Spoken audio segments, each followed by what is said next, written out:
Betrayal hits harder than any bullet.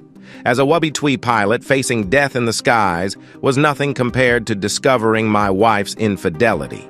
Ronnie, the woman I loved and trusted, shattered my heart and left me bleeding in more ways than one.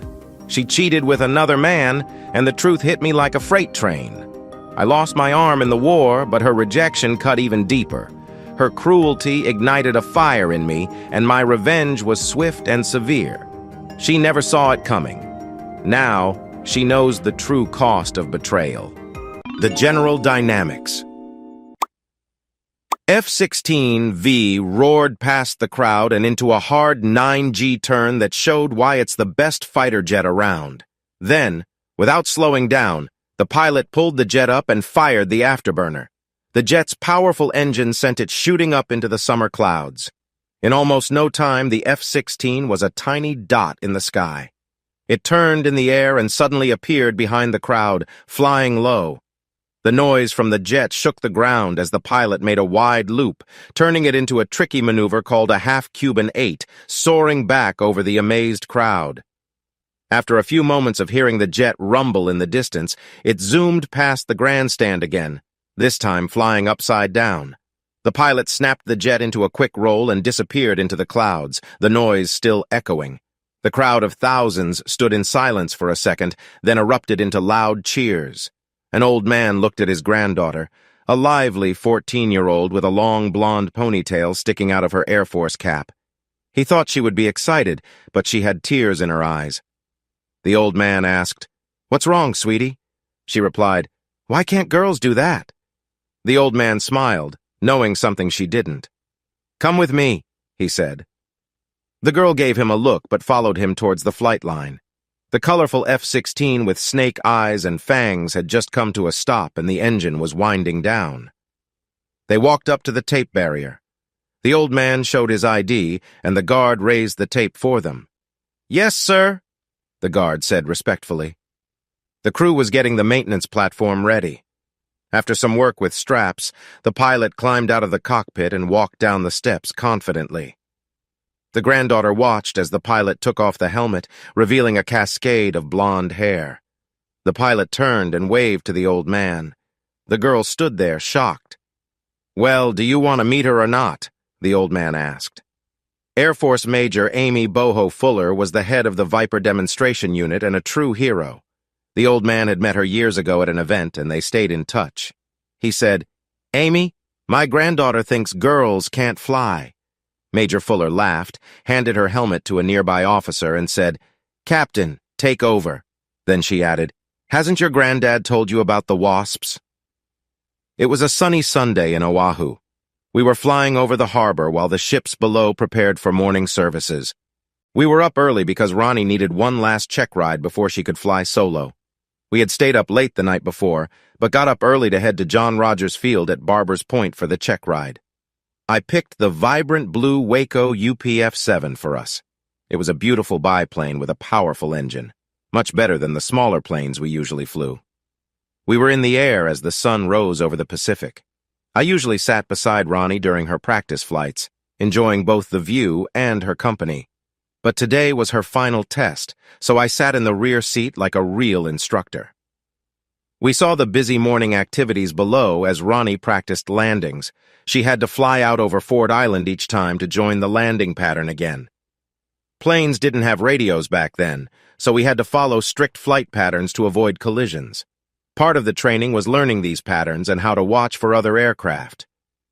Ronnie was at the controls, turning to line up with the runway. I was looking around for other planes when I saw a fighter jet heading straight for us. I quickly took the controls and made a sharp turn. Ronnie screamed as the fighter zoomed past, shaking our plane. I looked back to try and see the fighter's tail number. Pilots were supposed to avoid this airspace. I wanted this guy's fuzzy dice for my rearview mirror. What I saw left me stunned. The fighter plane wasn't one of Hickham's Curtiss P-40Bs with stars and bars on its wings. It was a Mitsubishi A6M0 with the Empire of Japan's rising sun symbol. I turned my head to look back at Pearl Harbor, and black smoke was just starting to rise. The American fleet was under attack. The guy in the Zero scared me out of my wits, but at least I could do something. Forget flying in a pattern, I had to get us on the ground fast because another Zero was lining up to shoot at us. Meanwhile, Ronnie was freaking out in the front. I pushed the throttle all the way and drove the Waco plane into a steep dive. I was glad I had taken the bigger, sturdier plane. In that kind of stress, the wings would have come off a smaller plane. It was also lucky Ronnie had lined us up with the runway because I was aiming for the landing slot at 130 mph, way past the Waco's top speed and very risky for landing. I pulled back on the stick at the last second. The G-force pushed us into our seats. Ronnie screamed again, which was getting annoying, but the Waco made a surprisingly smooth landing. I would have been proud if it weren't for the guy who was trying to kill me. Our sudden slowdown tricked him, and he flew over us without firing. I was sure he would be back. Seconds dragged on as I frantically turned the Waco toward the hangar. When we got there, I hit the brakes, and we came to a shaking stop. Ronnie had the wing to help her get out. Getting out from the back seat was harder. It took me extra time. Ronnie was just disappearing into the hangar when the guy in the Zero started shooting again. I was about 10 yards behind Ronnie when the bullets started to hit around me. I threw up my arms to protect myself. I know it was stupid. Flesh couldn't save me from machine gun and cannon rounds. I saw my left arm as a shell blew it off about 4 inches below the elbow. If it had been a foot to the right, it would have hit my head. A pink mist surrounded me, but I didn't realize what had happened yet. I kept running until I reached the hangar. I say safe because the Japanese were shooting at it. Luckily, the Zeros were flying with Kates and Vals to bomb Pearl Harbor. They didn't have the small bombs they sometimes carried. As I ran into the hangar, Ronnie looked at me, screamed, and fainted. When I looked down, I saw my left side was covered in blood. Then I passed out too. I woke up in a bed in Hickam Hospital, 20 miles away. A Navy nurse taking flying lessons had put a tourniquet on me. She saved my life, but my flying days were over. Congressional Airport was home to the civilian pilot training program for the Washington, D.C. area. You needed a car to get there, but there was always traffic on Rockville Pike, which ran by the place, so you could hitch a ride or take a bus. My father wanted me to go to an Ivy League school after high school, but I was tired of him planning my life. So I signed up for the CPT program without telling anyone. I thought I could be a pilot, and Dad could deal with it. I was full of myself back then. Most 18-year-olds are. I was big and loud, without much sense, which made me do crazy things. The craziest was learning to fly. But I loved it once I did. It cost $35, a lot of money back then. That paid for the medical exam and life insurance. I had the money saved, but the hard part was sneaking off to the airfield without my parents catching on. They probably thought I was sneaking off to meet someone. They would have freaked out if they knew I was learning to fly. A funny double standard, right? Flight instruction happened after ground school. Ground school taught you air regulations, navigation, and weather. Once you passed that exam, you needed 35 hours of flying to get a license. 8 hours of flying with an instructor, 9 hours of check time, and 18 hours of solo flight. I did the flight instruction in a Piper Cub with basic instruments. The engine's maximum speed was 87 miles per hour, so the Cub was gentle and easy to fly. But it was scary being 3,000 feet in the air with just thin steel tubes and fabric holding me up, like a kite. I tried not to think about it. My dad almost lost it when I told him I wanted to fly instead of going to college. In 1940, flyers were seen as daredevils, not heroes. The CPT program wanted to get more people into flying. My parents were typical of their time. Dad worshipped FDR and was a strong Democrat. My mother came from a high-class Virginia family, and she voted for the most conservative candidate. Me? I didn't care which politician was wasting my tax money. I was totally uninterested in politics, and I still am, even though it's funny considering my current job. My dad worked for the Treasury Department. It was a big job, so he made good money and had power. I went to high school at St. Albans, which was a short walk from our home in Georgetown. St. Albans was a boys-only school, so we hung out around Merritt to meet girls. That's where I met Susan. Our schools were close to each other, less than a mile apart. They were both full of rich kids. The yearly soccer game was always a big deal. I was the goalkeeper for St. Albans every year because I didn't know how to say no when they asked me to play. Being a goalie is 99% boring and 1% really scary. You have to dive in front of players charging at you to kick the ball into the net, sometimes risking getting hurt. Back then, goalies didn't have much protective gear. I just wore shorts, a shirt, and a silly hat to show that I was the goalie. That's what I was wearing in my last game as a senior. The referee, who seemed as mean as his black shirt, gave a last-second penalty kick that could tie the game. It was me against Jack Lambertson, a tough guy. As Lambertson got ready to kick, I looked left. He saw me do that, so I knew he would kick to the right. I dove right and stopped the ball, landing on it to cover it up. Lambertson kicked me in the head while following his shot. We won the game, but I was knocked out and didn't get to celebrate. I woke up to the smell of smelling salts. I thought I had died and gone to heaven. My teammates were celebrating far away while the Maret players had left angrily. No one seemed to notice me lying on the ground. Susan, the Maret coach's daughter, also acted as their team's trainer. She was Lambertson's girlfriend, so she was paying close attention. She saw Lambertson look at my body and walk away, satisfied. She ran over with her medical kit and put my head on her lap. When I opened my eyes, she asked, "Are you all right?" I was confused and took a moment to understand. I asked, "Who are you?" It wasn't smooth, but back then they didn't take head injuries seriously. They just told you to shake it off. She replied, "I'm Susan Lawson, the Maret trainer. Just lie here until you feel better." Still a bit dazed, I asked, "What happened?" She said, "You got kicked in the head at the end of the game." I vaguely remembered playing soccer. I asked, "Who won?" She laughed and said, "Does it matter? It's over. Let me help you up." She stood, helped me to my feet, and I took a moment to look at her. She was pretty. Susan smiled and asked, "Like what you see?" I eagerly said, "Oh God, yes." She laughed and shook her head. She helped me to the Maret bench. She fit perfectly under my arm and even smelled nice. We sat while I tried to clear my head. When I finally looked at her face, I saw she had blue eyes, a pretty face, and thick auburn hair. She was gorgeous. I was feeling better and knew it was time to leave. Susan seemed a bit sad, so I asked, "Would you like to go out sometime? I owe you dinner for taking care of me." Susan looked happy but said, "I have a boyfriend, but we can go out as a thank you." We were both fooling ourselves. I asked her to write down her phone number. She didn't have paper, but wrote it on my hand with a pen. I called her the next Tuesday and asked her out for that Saturday. I had a '32 Ford Roadster convertible, which was pretty fast. I grew up with a lot of perks. One of them was a rusty blue convertible that everyone loved. My dad had bought it for $50 and let me use it, but only to keep me in check. Susan lived near the zoo in Woodley Park. Her dad taught at Maret and had a lot of inherited money. Their house was even bigger than mine, like a mansion on a pretty street. Susan's world was perfect, like those old sappy family movies. When I got to her house, her dad greeted me with a cardigan and a pipe. Her mom wasn't around. He hinted that Susan had a boyfriend, who was also his favorite student. So it was a bit tense when Susan entered the room. Susan's dad lit up when he saw her. She looked great, wearing a neat schoolgirl outfit. Her shining hair was tied in 2 ponytails, making her look lively. I could tell Susan's dad didn't trust me. He said, "I want her back by 9:30. Where are you taking her?" Susan, looking amused, replied, "Erik is taking me out to eat to thank me for helping him after the game last Friday." I said, "We're going to Martin's Tavern, sir." I knew it was a place her dad liked, even though it had a shady reputation because many politicians dined there. As we got in my car, Susan asked, "We're not really going to that boring place, are we?" I laughed and said, "No way! I'm taking you somewhere you'll love." Susan didn't press me for details.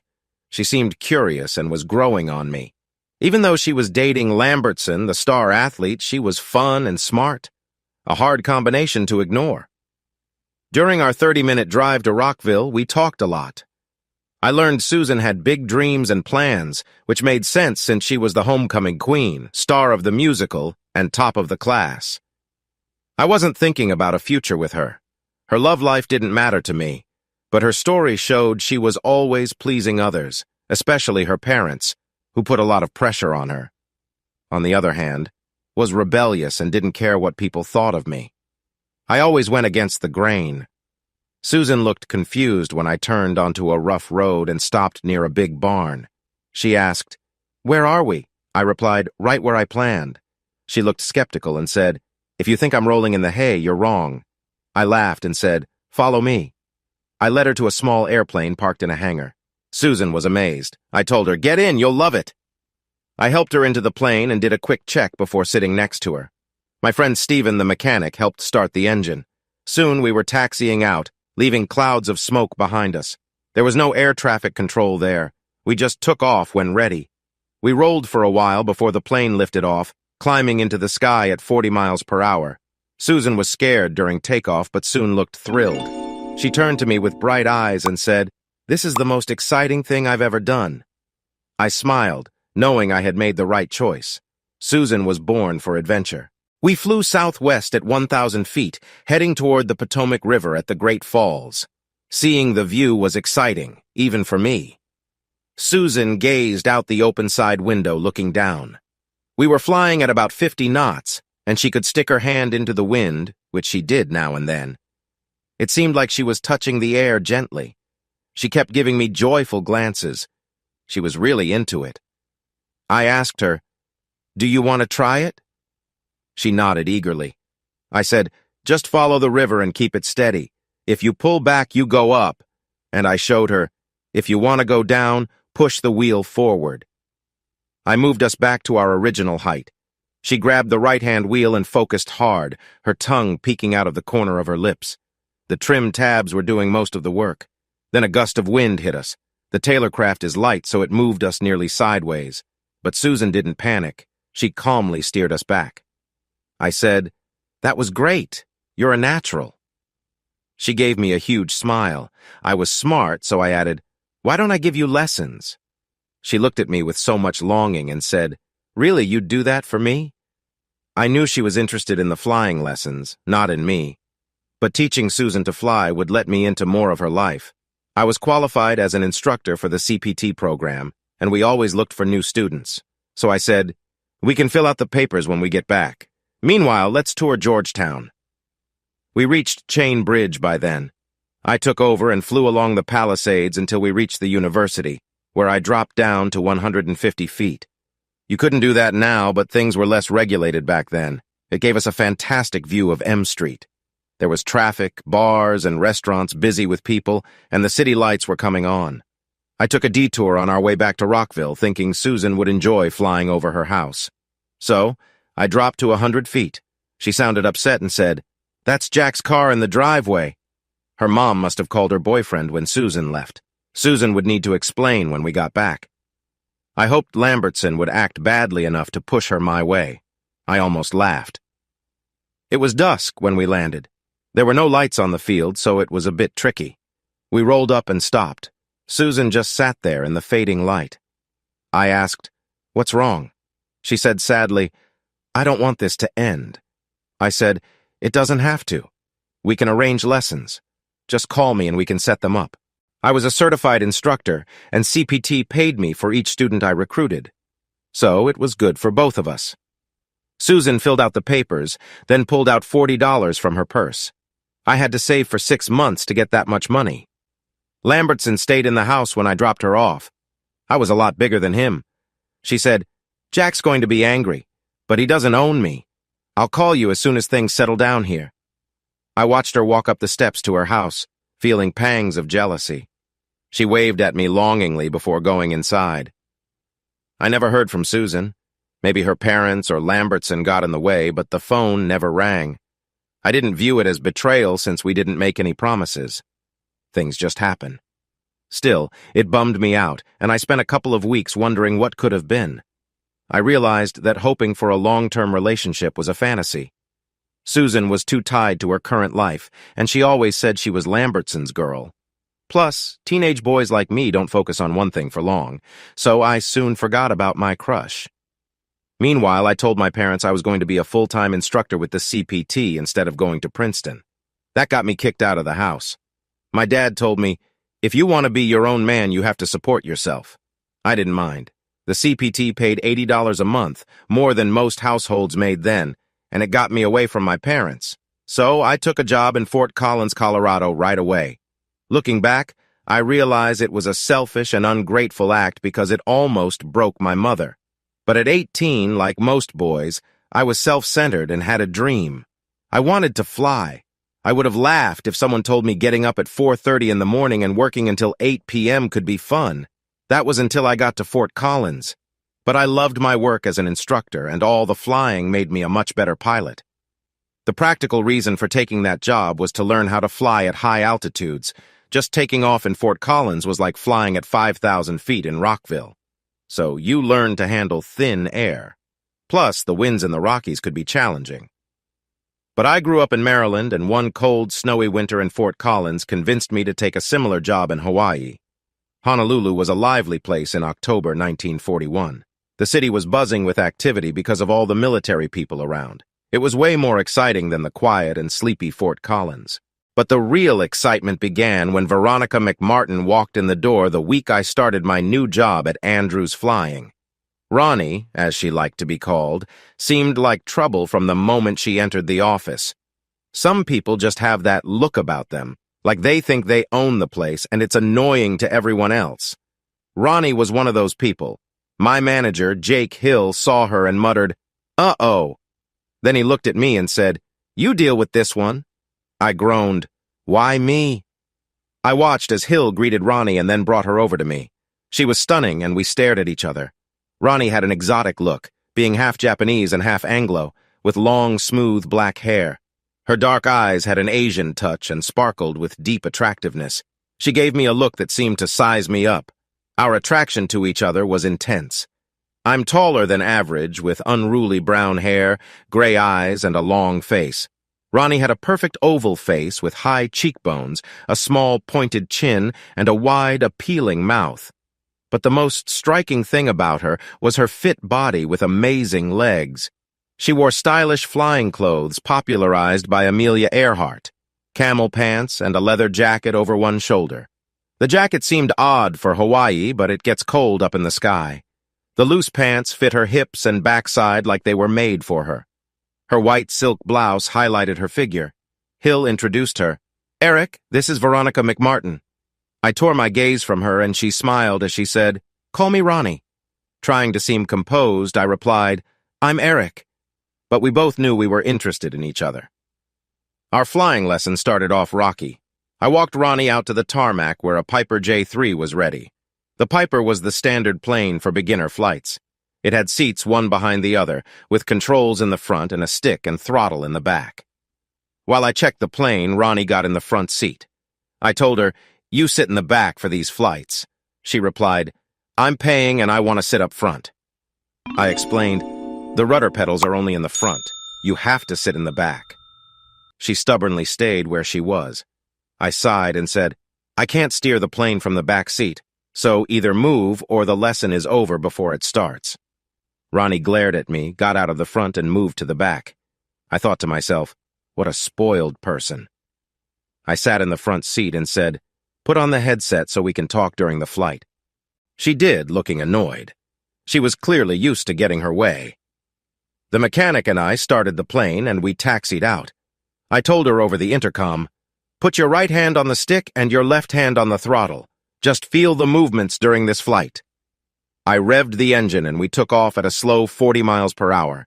I leveled off at 1,000 feet, cruising at 60 miles per hour, and flew over the Pacific Ocean, explaining as we went towards Pearl Harbor. Ronnie had been quiet, but I could feel her hand on the stick as I moved it. I played with the engine speed as we descended. Alarmed, Ronnie asked, "What's wrong with the engine?" I laughed and told her, "I'm just keeping the oil temperature up. You'll learn all this soon." We landed and taxied slowly back. I turned off the ignition and fuel. For a moment it was quiet, then Ronnie's voice came over the intercom. "Would you like to come to my place for a drink? To celebrate?" I turned to see her eyes filled with desire. Ronnie's quick change didn't surprise me. Some women are attracted by the thrill and dependency they feel in a plane. She was clearly excited. I thought, why not? She was attractive, and I was young and interested. Plus, I never turned down a chance for fun. I said, "Sure, let's go." But I usually biked to work. I did own an old Chevy, but it was at home, so I had no way to get to her place. When I told her, she simply said, "I'll drive." I still wasn't sure what she had in mind, but she seemed eager. We walked out to the parking lot, and there I saw a classy maroon 1939 Oldsmobile coupe. I said, "Nice car." She replied with a bitter tone, "I got it from my ex in the divorce. Not married." Now that was interesting. Ronnie had always seemed unfriendly toward men. It takes about 30 minutes to drive from Barbers Point to Makiki, mostly because you have to go all the way around Pearl Harbor. During the drive, we talked to get to know each other. That's when I learned Ronnie was 8 years older than me. It may not sound like a big difference, but it meant she had much more life experience than I did. Ronnie was born in Hawaii, making her a U.S. citizen by law, even though Hawaii didn't become a state until 18 years later. Her dad was a colonel at Fort Shatter, so she grew up on the base surrounded by soldiers. This likely made her feel very important. Ronnie was very beautiful, and people noticed her even before she turned 16. Though her dad's position kept most soldiers away, Captain Roger McMartin wasn't like the others. He was charming and worked directly with Ronnie's dad, which gave him special access to her. McMartin knew how to win women over, and Ronnie, at 18, was inexperienced compared to him. He played on her vanity and inexperience to win her over. Surprisingly, he became enamored with her passion and married her. Their marriage lasted 7 years. As we drove, Ronnie said, "I tried to be a good wife, but I was too young and he could never stay faithful." She looked sad as she continued, "I caught him cheating and he promised to stop. But when I caught him with my cousin, I knew it was time to leave." She added with a hint of satisfaction, "His family had plantations up by Wahiawa. My dad used military rules to get the most out of him, including my car and house." Ronnie was a 7th grade teacher at Punahou, but her house was in nearby Makiki Heights, an expensive area even back then. It was a large, one-story house with beautiful landscaping and a driveway made of crushed lava. From that elevation, you could see for miles. Her nice house showed she got a lot out of her divorce. I, on the other hand, lived in Iwe Beach, an area mostly populated by Asians and Pacific Islanders. The houses there were affordable, so I was able to buy a small beachfront house, though it was not in the best condition. Ronnie opened her door made of carved wood, and we walked into a large living area with fancy furniture and a great view of the ocean through big windows. I had been in charge during our flight, but this was her domain now. She asked, "What do you want to drink?" I asked for a Primo, a local beer. She brought me a cold bottle and got a glass of wine for herself. I felt she was just getting the formalities out of the way. We walked out onto the balcony with a beautiful view of Pearl Harbor and the ships docked there. The breeze carried the sweet smell of flowers, and it gently moved Ronnie's long hair. The warm sun made the scene feel serene and detached from the busy life on the base. Ronnie's beauty was striking, with a perfectly shaped face and large, dark eyes that made her even more special. Her eyes were looking at me with a mix of desire and challenge. As we stood side by side, sipping our drinks and looking at the harbor, Ronnie took my beer and set it down with her wine. Her eyes told me something was about to happen. I still didn't really understand how I ended up in this situation. It all happened so fast. But Ronnie was a determined woman. She had decided to enjoy an afternoon with her young flight instructor without worrying about the consequences. Her strong desires were warning signs, but I was too young and naive to heed them. Ronnie grabbed the back of my head and kissed me hard. She moaned, and her mouth opened as we kissed deeply. I had experienced a lot of fleeting romances during my 2 years flying for the CPT. It was a perk of the job, yet this was still surprising and a little unsettling. Even so, I knew when to take charge. Ronnie's house was open and airy, with bedrooms off the main space. I took her hand and led her gently toward the nearest bedroom. Her excitement was obvious, which was a good sign. I stopped next to the bed and looked directly into her eyes. She stood there, breathing hard as I undressed her slowly. Her eyes were filled with desire. I'll always remember revealing Ronnie's perfect body. Everything about her was just right. The rise and fall of her breaths was like the gentle movements of the Pacific Ocean. Ronnie was clearly very excited. And that, my friends, is how Ronnie McMartin and I got together. We were just two people who liked flying and spending time together. It wasn't really love. It was more like a strong desire. It could have been something more, but then the war started. The hospitals were full of wounded soldiers and civilians. I wasn't in critical condition, so I was left on a stretcher in a crowded hallway. My left arm was tied to a board with an IV drip in it. A doctor had treated my arm, making it look like I had a club instead of a hand. The pain would have been bad, but they gave me strong painkillers. I was lying there, feeling sorry for myself, when Ronnie showed up and made things worse. I saw her walking down the hall. She looked cool and beautiful. Ronnie stopped and stood there. She looked like she was preparing for something unpleasant. I gave her a silly smile. I was very high on the medication. She said, sounding worried, "Oh, Erik, how terrible. Will you be okay?" I mumbled, "I'm fine except for the blood loss." I nodded at my club-like hand and added, "I broke my throttle hand so I can still fly." I reached for her and she pulled back. I asked, confused, "What?" Ronnie hesitated and then blurted out, "It's been fun, Erik, but I can't get the image of you covered in blood out of my head." I stared at her, shocked. What was she saying? She continued, "And the thought of you touching me with that stump creeps me out. So, it's better that we end it." Maybe it was the drugs, but I whined, "End it? What do you mean?" Ronnie gave me an angry look. She said coldly, "I can't even look at you, let alone be with you. We're done, over. Don't try to contact me." She gave me a pat on the shoulder, turned, and walked away. I should have seen it coming. I knew she was selfish, and we had little in common. We both liked to fly and be together physically. That was it. Still, being hurt and then dumped in the hospital crushed me. It wasn't until later that I realized this was the moment my life started to change. Ronnie showed me what I really was, a selfish, childish man without direction or care for others. Even worse, I wasn't doing anything useful for society. All my choices up to that point were about making myself happy. That's why I chose to be a flyer instead of going to college. My parents were very upset about that, but I didn't care. I loved flying.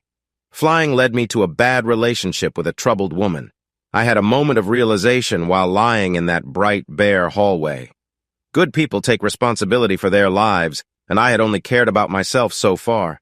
I decided I needed to be more responsible both for myself and for everyone else. I saw that the future would have more wars, and I had been shot early on. So what should I do next? Injured people kept coming in, and they were moving fast to help them.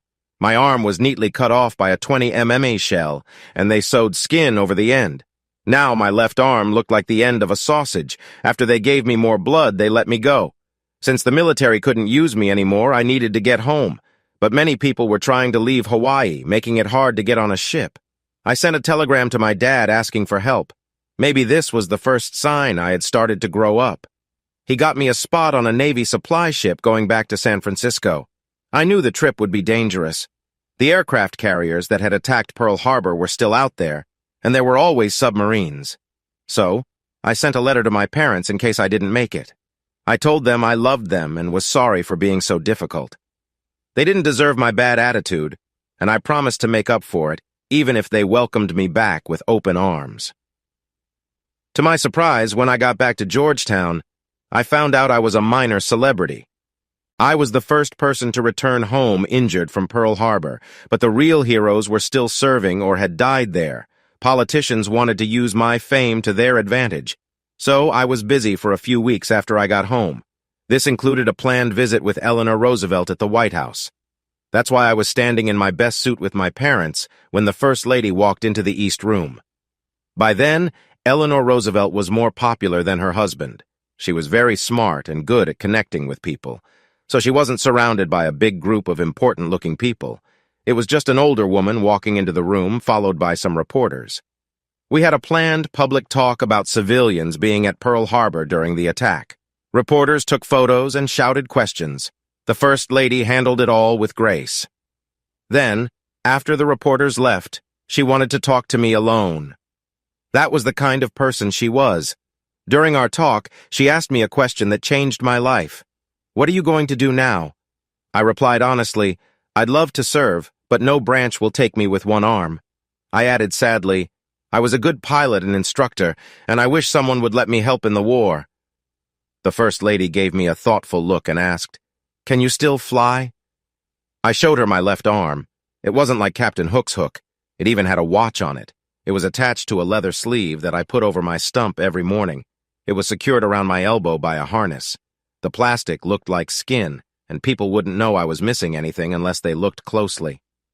I said proudly, "It's made to fit a throttle or a stick." so I can fly anything, anywhere. But the military won't accept me, even though I have lots of experience." The First Lady smiled and said, "Then there's someone you should talk to." In 1941, Jacqueline Cochran, or Jackie to her friends, was the best female pilot in the world. She had won the Bendix Air Race twice, set speed and altitude records, and was known as the Queen of Speed.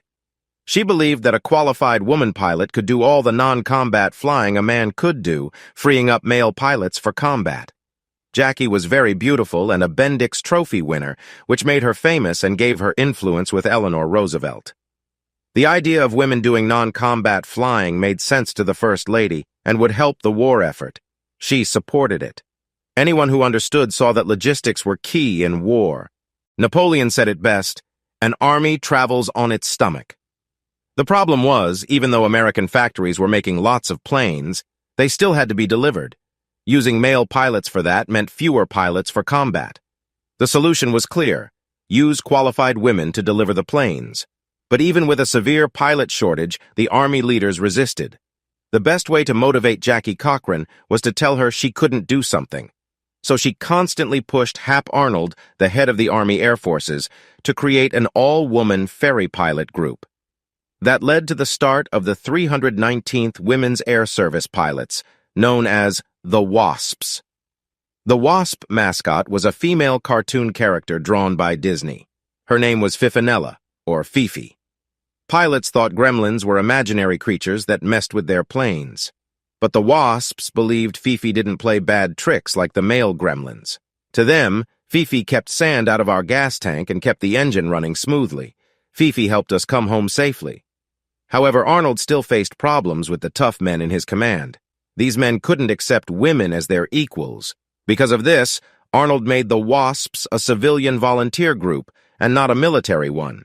This act put the brave women of the 319th in the same category as office workers at the Pentagon. The WASPs' status didn't bother Jackie or the other WASPs. They signed up to serve America and would do their best, no matter how much stress, tiredness, bad weather, or prejudice they faced. The first training class, called the Guinea Pigs, took the same oath as male flight students and followed the same rules. They marched in formation since they thought they would eventually join the Army, just like the WWII had. But the WWII did traditional women's work like being operators and secretaries. The WASPs, however, were flying fighter planes and bombers. This was seen as a man's job, so even though the WASPs' work was important, some men felt uncomfortable seeing women do it. I kid you not, Congress actually used this to deny military benefits to the WASPs. When a WASP was killed in service, her family had to pay to bring her home, or her fellow WASPs would collect money to help. Even worse, they couldn't get traditional military honors, like a flag on their coffin or a gold star in a window. Yet those brave women kept flying and sometimes even dying for America. For me, the WASPs changed my life. A week after my talk at the White House, a telegram arrived at my parents' house. It invited me to meet Jackie Cochran.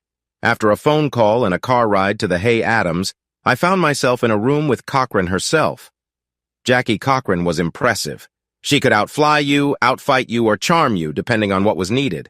Plus, she was married to the head of RKO Pictures, which made her even more like a movie star. Jackie started by asking with a smile, "So, you were in the air during the attack at Pearl Harbor? What were you flying?" I replied eagerly, "A Waco UPF-7? Cochran looked nostalgic and said, "I flew its big brother in the Pulitzer Air Races. It's a great plane, fast and agile." I said thankfully, "It saved my life." Cochran leaned back in her plush chair, looking interested, and said, "Tell me about it." I said, "I went into a full-throttle power dive after the first pass from the enemy and then pulled a high-G recovery. Any other plane would have lost its wings." She asked, "How did you get your wound then?" I said, "I was hit on the ground while running for cover." Then I added with a sad smile, "I was never very fast on my feet." Cochran asked, "Can you still fly?" I rolled up my left sleeve to show my arm and said, "I can fly just as well as I used to. They made my prosthesis so I could use the controls or even hold the stick." Then I asked eagerly, "Do you have something I can do?" Cochran gave a serious look and said, "Do I ever?" The WASPs trained at Avenger Field in Sweetwater, Texas. Many male pilots noticed all the women there and often tried to land, claiming engine problems. To stop this, Jackie banned unauthorized landings, and Avenger Field was then called Cochrane's Convent. I arrived at Sweetwater for training class 43-2. The WASPs were run by women and staffed by women. But there were never enough trainers, which is where I came in. Jackie would recruit anyone she could, even a one-armed pilot like me. I was 22 years old, and this was my first assignment, so I was very nervous. There was a chain of command, like any civilian agency. Jackie was the boss. Senior instructors like me managed the training units. I did the paperwork and supervised the junior flying instructors, some of whom were men like me. There were 3 phases of flight training. First, 70 hours in Stearman Cadets and Fairchild PT-19S. Then, they moved to the Vultee Valiant for another 70 hours of basic flight training. If they passed, they did 70 hours in the North American AT-6 or the twin-engine Cessna Bobcat. All these flights needed qualified instructors, and it didn't matter if they were male or female. The training period was 27 weeks, just like for male pilots. But the women weren't taught combat flying, so there was no gunnery or formation flying. They also didn't learn evasive maneuvers like the men did. The WASPs were mostly ferry pilots. They were skilled in flying many types of planes. A WASP would check a new plane to see if it was ready to ship, then fly it to its destination. The role of the WASPs was crucial to the war, just as important as fighting itself. I won't lie. I knew my new group of trainees were women. They came in all shapes and sizes. Like other men, I noticed their looks, but it never changed how I treated them. Still, some did stand out to me. Connie Fort was one of them. On the first day, she stood in the front row, looking amused. It was clear she had flown before. She was taller than most, with a neat figure, wearing what seemed like expensive clothes. What grabbed me were her hypnotic gray eyes. I knew right away she was special. Cornelia Fort wasn't a classic beauty. She looked more smart than glamorous, with a long, handsome face. But she had awareness, strength, and intelligence that pulled me towards her. That's why I asked her to stay after dismissing the others. I said, "You've flown a lot, haven't you?" She gave me a lazy look and said, "I was an Andrews instructor like you. We were both in the air on December 7th. Wow! This woman had as many flying hours as I did. Did she know the rest of my story?" she added with a hint of disdain. "I assume you and that beautiful woman you were training have split up?" Well, that answered that. I just stood there, stunned. One of my trainees was as experienced as I was, and she knew about Ronnie. That was intimidating. She laughed and said, "Close your mouth, you'll catch flies," then added, "It doesn't matter how much experience I have. I need to get past all the stages to become a WASP, and you're going to help me." That was how I met Cornelia Fort. Connie seemed quiet and self-contained. It made her look distant. But you knew there was a lot going on in her mind. She was a force of nature and my best friend. I didn't have any romantic thoughts about her. Honestly, Connie was just the only person I truly connected with. Constance Fort was a Tennessee aristocrat and acted like it, but she could fit into any group of flyers after hours. Her sarcastic humor made her popular everywhere. Connie read a lot and was a loner like me. I understood her need for solitude. She spent extra hours in the air because it seemed to be the only time she was at peace. She was the best flyer in our group. You had to actually fly with her to see how smooth and in control she was. There were strict rules about relationships between instructors and trainees. Jackie made it clear that even a hint of improper behavior would get both kicked out. She already had enough trouble with public opinions. The last thing she needed was a scandal. So there was always a room full of trainees whenever I was with Connie. I got along well with all the trainees. They knew I wanted them to succeed, so they didn't mind me hanging out with them. Women are better than men at spotting anything improper. None thought there was anything between me and Connie other than two people with a lot in common who liked each other. A lack of romance wasn't a problem for me. After my experience with Ronnie, I was off women anyway. Connie and I were true friends, not a couple. Even so, my past with Ronnie was well known, and I felt like I had to clear the air with Connie. We were all sitting outside in the hot Texas night listening to Glenn Miller records. I had dragged an armchair outside and was enjoying a beer. That's when Connie sat in the folding chair next to me. Connie wasn't conventionally pretty, but her face had a nobility that grabbed your attention. I raised my beer in a toast and she clinked hers against mine. Then we just sat there looking at the big, star-filled Texas sky.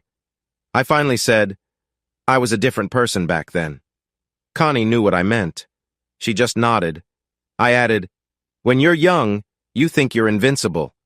Then something happens that shows how small you really are. You either learn from it or stay the same. Connie nodded again. I said, I learned a lot about myself when I lost my arm. I looked at Connie and added, my time with Veronica McMartin embarrasses me. But I was only 21 and didn't know how I came across. I added, being wounded and then dumped makes you look at yourself honestly. So I made a decision. I always knew right from wrong, but I didn't always choose right. Now I see how selfish that was, and I'm a better man because of it. That I promise you. Connie had the most compelling eyes. She stared right into my soul as I finished. She held my gaze for a few seconds, nodded, and said, yep. That was all she said, but it felt like a personal thumbs up. I'll never forget it. The next day I would never forget for a different reason. Maggie Oldenburg was one of the younger WASP trainees, always cheerful. She and her instructor were practicing stall recovery in a Fairchild PT-19. The problem was Maggie was the lightest trainee, and her instructor was the heaviest man in the unit. This made the plane off balance. The plane's center of gravity was too far back, so it went into a flat spin when Maggie tried to recover from a stall. A flat spin means there is no forward speed, so the plane spins like a leaf and you can't control it. The first sign that something went wrong was the siren. I rushed out of my office to see a plume of smoke rising from the Texas prairie. In that moment, I knew something terrible had happened. Because the WASPs were civilians, there was no money to pay for Maggie's funeral. Jackie covered all the costs herself. There was a lot of crying and hugging among Maggie's WASP sisters, something you'd never see in a male training unit. But these women were tough. They didn't miss a minute of flight time, and the loss just made them stronger. Some of my trainees struggled, and 7 didn't make it. But our success rate was good compared to the male cadets training. I was proud to stand with my first graduating class as Jackie and Arnold inspected us. The WASP program was growing even though it was new. My 16 women got their silver wings and were sent to different WASP bases around the country. They took on active service missions, mostly delivering new aircraft from the manufacturer to the depot to be sent overseas. The WASPs had to get advanced training at their new bases since there was a big difference between the planes they had flown before and the ones they would be delivering. They learned to fly different types of aircraft, like Mustangs, Thunderbolts, and Air Cobras. Each WASP base delivered different aircraft based on what was made in the area. For example, the Wilmington base delivered P-47 Thunderbolts, while the Romulus base delivered Air Cobras and B-24S. Most deliveries were routine, but there were always dangers like bad weather, fatigue, or human error. In the middle of 1943, we got a big order of Vultee Valiants to deliver. Most were going from Long Beach to Dallas Love Field, but 4 were coming to Sweetwater. I took a train to L.A. to oversee our BT-13 SE transport. By then, I had been promoted to Base Operations XO. Besides my instructor duties, I was in charge of new aircraft delivery. Not bad for a 23-year-old with one arm. The BT-13 Valiant was bigger than anything the WASPs had flown before. It was almost the size of a fighter, so we had to get familiar with the aircraft on our first morning in L.A. The next day, we would start the delivery flights, and I made sure my friend Connie was in my flight. We spent that night at the Breakers Hotel, close to the airport. As civilians, the WASPs paid for their own places to stay, but the hotel gave us a discount. 6 of us were sitting in the sky room at the Breakers that night. Besides Connie and me, there was Olga Rexroth, who was a full-blooded Sioux, and Hazel Ying Lee. It sounds like a colorful group, right? Jackie didn't care about your background as long as you could fly. Hazel was older than Connie and me, but looked younger because she was so small. She was an athlete when she was younger and quite the joker. If anyone needed a laugh, Hazel was the one to go to. I remember my first meeting with Hazel. I had scheduled her for an orientation flight in a Fairchild PT-19. After taking off, she was back in 15 minutes, dragging a parachute and looking pleased. I ran out and asked, "What are you doing here?" I thought you were on a training flight." Hazel said, "I fell out," and kept dragging her chute to the hangar. I just stood there, amazed. That happened to me a lot with those women.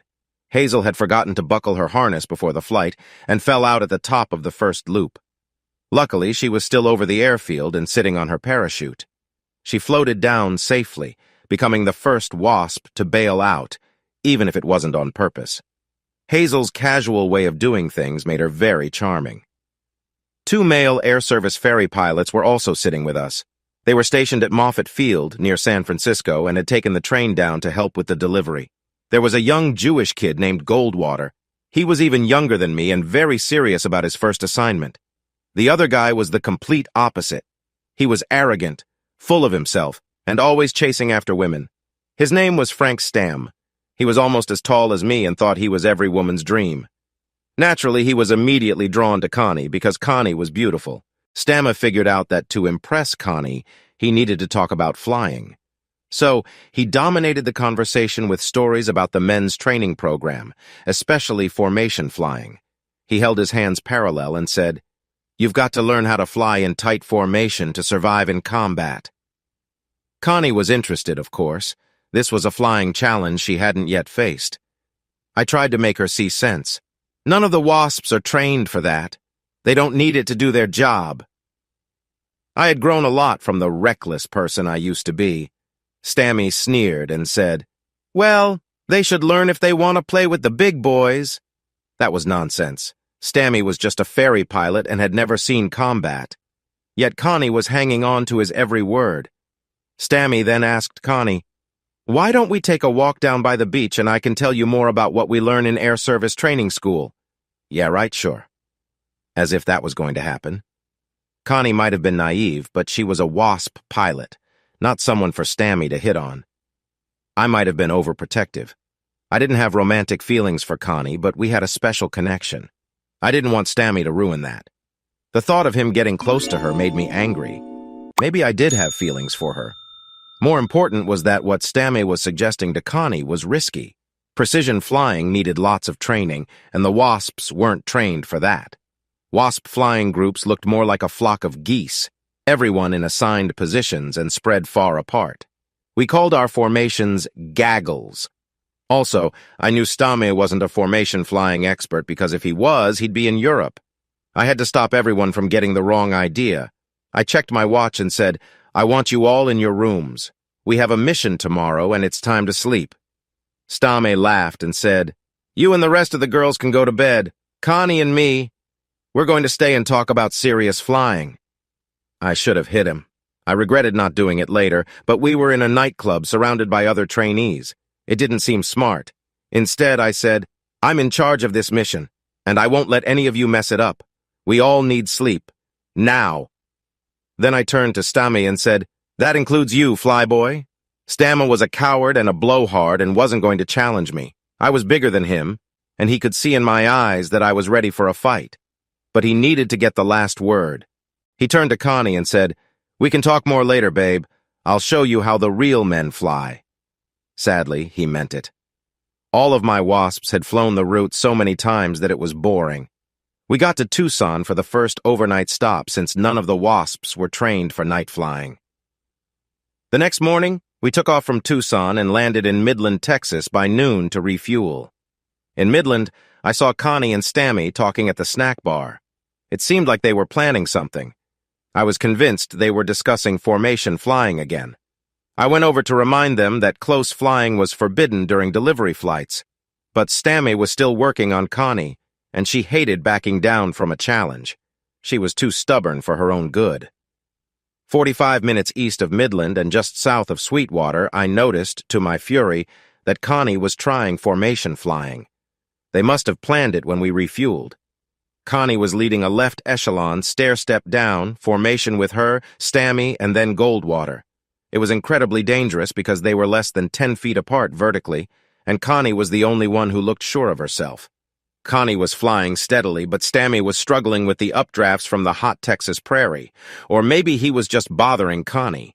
He kept moving closer and then backing off her left wing. This blatantly ignored my orders.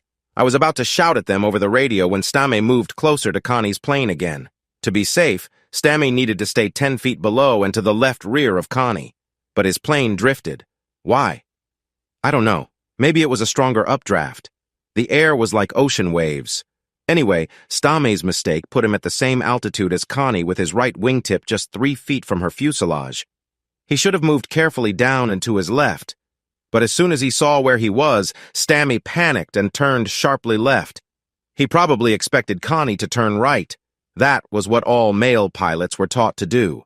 The Wasps were not trained to fight because they didn't need to. So Connie stayed in her spot, and Stammy's BT-13 plane hit her Valiant's left wing from behind. The front edge of Connie's wing broke off, including the tip. Without a proper wing, Connie's Valiant turned sharply to the left and crashed hard on the desert ground. In that tragic moment, Cornelia Fort became the first Wasp to die while on duty.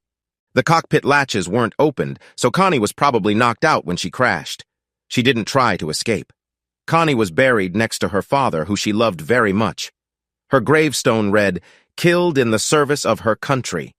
Flying is risky, and people die in wars. That's a fact. But it's sadder to die because of a silly mistake. Connie made a bad call. She thought Stamma was a good pilot, not a show-off. And I lost my best friend and who could have become a close companion because of that wrong belief. The senselessness of Connie's death hit me hard.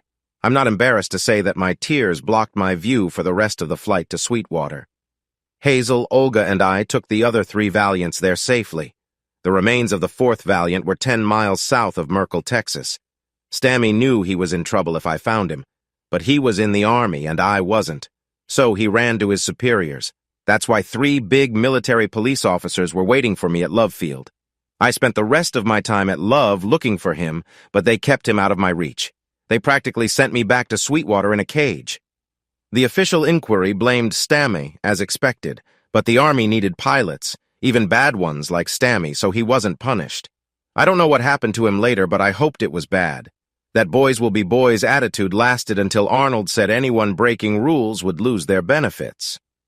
It was ironic since the Wasps never got any benefits. Connie's friends had to gather money to send her body home. If you think relying on friends and family to send a fallen soldier home is shameful, well, that's how it was back then. Connie Fort's sudden death drained me completely. It took a long time for me to be useful to the Wasps or even myself again. It felt like, what's the point?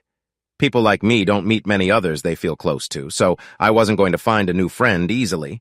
My arm added to the problem. A woman once told me I disgusted her. That hit my self-esteem and kept me from getting close to any woman romantically. My love life from puberty to 23 years old was a series of failures to connect. I thought Susan could be someone I could bond with. She understood me and shared my values. But she was already with someone else. As sad as it sounds, even Ronnie might have been the one. We shared interests, but she liked pork a lot. Her leaving me ended up being a good thing. Yet, it also made me distrust women. Connie was different. She was open and honest, not mysterious. But she was taken from me by someone's arrogance, leaving me empty inside. I wasn't doing the main job of the Wasps, which was ferrying, but I knew target towing was the most dangerous. The planes were old and had many problems. That's how Mabel Rawlinson died. Mabel's plane had engine trouble as she tried to return to the base. It didn't clear the pine trees and crashed, trapping her in the burning wreck. Everyone heard her screams. The inquiry found the plane was in bad shape and was given the wrong fuel. Mistakes happen in war, and life is fragile. But seriously, that was too much. The Wasps were brave and dedicated. Everyone who knew them recognized that. But they faced a lot of unfair hatred. For example, one Wasp was pulling a target for anti-aircraft gunners to shoot at. When they missed and the Wasp flew back, the leader of the gunning group muttered, "Hell, they missed the girl." That was the attitude the Wasps dealt with every day. Seeing such clear bias made me lose the usual dreams of a 23-year-old. It was only my duty to the Wasps that kept me from falling apart. Routine and predictability were my lifelines. Paperwork and flying were my only companions. I felt alone and miserable. Then, everything suddenly changed again. I saw my interactions with women as separate rooms, not a continuous line. I would leave one room and enter a completely new setup. Once I closed the door on an old relationship, it was like it never happened. Susan was just a teenage crush, easy to leave behind. Ronnie's relationship was heated but shallow. It hurt when she left, but I closed that door and moved on. Connie and I had a strong bond, but she had passed away. Now, standing in another room, I felt a vague sense of familiarity. My mind went back to the day I met the WASP class 43-6. It was another hot, sunny day in Texas. The weather there was always either blazing sun or heavy rain. We still followed strict military rules because the WASPs didn't know yet that they would stay civilians. The new trainees were lined up in something like military order. I knew I couldn't yell at these women the same way I would with male trainees, yet I tried to look tough as I walked along the line of recruits. I felt like a rock inside, showing no emotions. While walking, I caught sight of a pair of big blue eyes. Surprises don't usually happen in routine tasks, so I almost didn't react. But then, my brain fully registered those eyes and I stopped. Could it be? I turned back to the owner of those eyes, which made a stir among the other instructors. The girls called me the old man, even though I was only 23. It seemed like I was about to do something unexpected. I looked at the woman who stood there with a half smile and a concerned look. She was doing her best to stand at attention. I said, "See me after, recruit," and finished the inspection. When we were done, she came over to me. I gave her a confused but happy smile and asked, "What are you doing here?" With a playful tone, she said, "It's all your fault. You got me into flying." That took me back to a simpler time when death was just a word. Susan Lawson had been the most beautiful girl I knew. She still was. Over 2 years, she had grown into a stunning woman, but she still had her hair pulled up like dog ears. She added, "I already paid for the lessons. When my parents found out, they tried to stop me. Jack was furious about me flying with you, but I wanted to do it." She paused and said, "It was the first time I did something just for me, and I loved it." Susan gave me a meaningful look. "I did call you. After a month, when things calmed down, I called. But your parents said you had left. It sounded like you had a hard time with them." I felt sad. If I had known Susan was reachable, things might have been different. But I was impulsive back then. Hurting my parents and ending up in Hawaii on December 7th wasn't planned. But that was all in the past. I asked, "So, how did you get here?" She looked far away and said, "Patriotism." I understood. I felt the same way. It had changed me from a self-centered child into a man. For Susan, patriotism wasn't about showing off. It meant honor, duty, and service. It meant putting the greater good above personal gain and being ready to make sacrifices. Susan was perfect for the tough and dangerous role of a WASP. But still, how had she ended up here? Last time I saw her, she was homecoming queen. She seemed destined for a comfortable life in the suburbs. How did she become someone ready for the hard life of a WASP? It all started with our first flight together and the lessons she took. I asked, "How many flight hours do you have?" She hesitated and said, "I have 450 flight hours and a multi-engine rating, so the WASPs asked me to join. They need bomber pilots." I was shocked. "How did you get that rating?" "I didn't even have one." Susan looked a bit embarrassed. "Mr. Northanger, an executive at American Airlines, helped me. His son was on our soccer team. Once I got my license and my dad saw I was serious, he introduced me to Mr. Northanger." I motioned for her to continue. She sighed, like explaining to a child, "After the war began, the military took most of American Airlines' male pilots. They needed pilots badly, so Mr. Northanger got me a job as a flight engineer on their DC-3S. Then, in mid-42, their staff shortage got worse. With my commercial flying experience and ATP certificate, they made me a co-pilot on regular flights." I could hardly believe it. Susan, flying a twin-engine passenger plane as a commercial pilot, was mind-blowing. She was my teenage crush. The popular girl at school, admired by everyone, who everyone assumed would marry Jack Lambertson, did that. The war had changed a lot of things for women. I finally asked the only question I really cared about. "So what happened to Jack?" Susan frowned and said, "He's in the past. When Pearl Harbor happened, Jack's dad got him a job as a congressional aide, so he got a draft exemption like most rich kids did." Susan kept talking.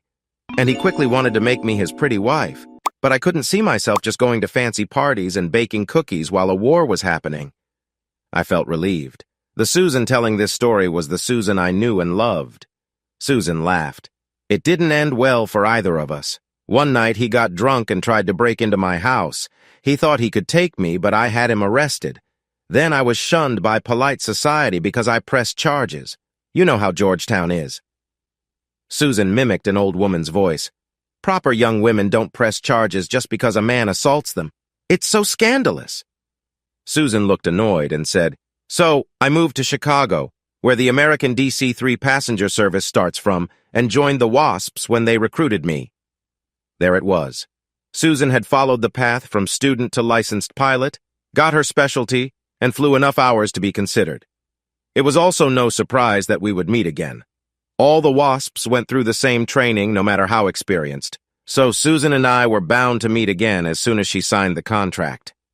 Now, my first and only true love was standing in front of me, looking like she expected me to say something. That made me very uncomfortable, because I could hear my superior's voice telling me that fraternization was forbidden, even in situations like ours. I said, I can only tell you this once. You know the rules about fraternization, and I don't want either of us kicked out of the WASPs. But I have never forgotten you, and if things were different, I would ask you to be my girl right now. I added with hope, I promise we have a future once the war is over. But for now, you are the trainee and I am your XO. Can you live with that? Susan's face lit up. It was like this was exactly what she wanted to hear. She said, You will never have a reason to doubt me as a trainee or as your friend. I added sadly, Before you promise anything, though, there's something you need to know about me. I had to do it even though I knew it might end things. I rolled up my left sleeve and Susan gasped at what she saw. I unstrapped the fake arm and slipped the sleeve off my stump, revealing my amputated arm. Susan got teary and began to cry. I hadn't expected that. Still, it told me all I needed to know. She was disgusted by the arm. Of course she was. Who wouldn't be? I looked around, worried, hoping nobody saw us. Susan's reaction was odd for two supposed strangers, and it could get us in trouble. I was just about to give up all my hopes when Susan said, Oh, Erik, that's heartbreaking. How did it happen? Does it hurt? I said, embarrassed. I was hurt in the first 15 minutes of the war. A shell took off my left arm. I know how gross it looks, and I understand how you feel. I know I'm repulsive to women. Susan looked shocked. She said, I can't believe you said that. You are so much more than one missing arm. You are tall, handsome, and my guy, that is, if you'll have me. Was that a choir of angels? I said, heartfelt. You're beautiful, capable, and strong.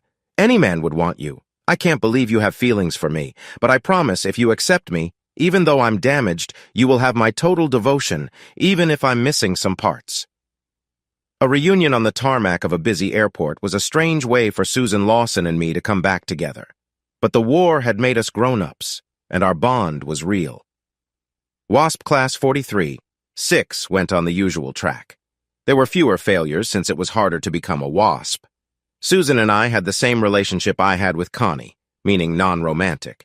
We hung out with the other WASP trainees, and nobody saw anything but a trainer-recruit relationship. But this time, there were deeper feelings. There is a difference between deep friendship and love. Both involve respect and thinking about the other's feelings. Love adds the desire to be physically close, and both Susan and I wanted more than friendship. Even so, any romantic relationship we could have had to be put aside. Susan was ethical and wanted to be a WASP. I saw my duties with the WASPs as a sacred trust, more than any personal desire. Neither of us wanted to lose that. Still, it didn't stop us from small expressions of affection that lovers have, and it was definitely love at that point. Every guy knows a woman like Susan.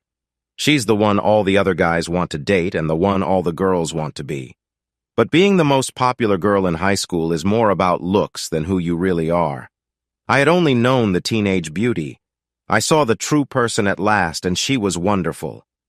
Because of Susan's time flying the DC-3, she was in a special group training to fly bombers. Bomber pilots needed to learn how to control planes using electric motors, gears, and hydraulics. So instead of flying our AT-6 Texans, Susan always flew our twin-engine Cessna AT-8 Bobcat. The Bobcat could hold up to 3 extra people. This meant several trainees could fly together and take turns. Seeing 4 women walk confidently across the runway, all wearing leather A4 jackets with a Fifanella patch on their left chest and their parachutes over their shoulders, chatting and laughing, showed the true spirit and friendship of the WASPs. But these brave women all knew the dangers. This made me finally tell Susan that I loved her. What pushed me was a telegram I received, saying Hazel Ying Lee had died the night before. Hazel was in Detroit, delivering P-39 Air Cobras and P-63 King Cobras from the Bell factory in Niagara Falls, New York. These planes went to Great Falls, Montana, where they were sent to the Russians. The Russians liked the P-63 because its 37mm cannon was great at destroying tanks.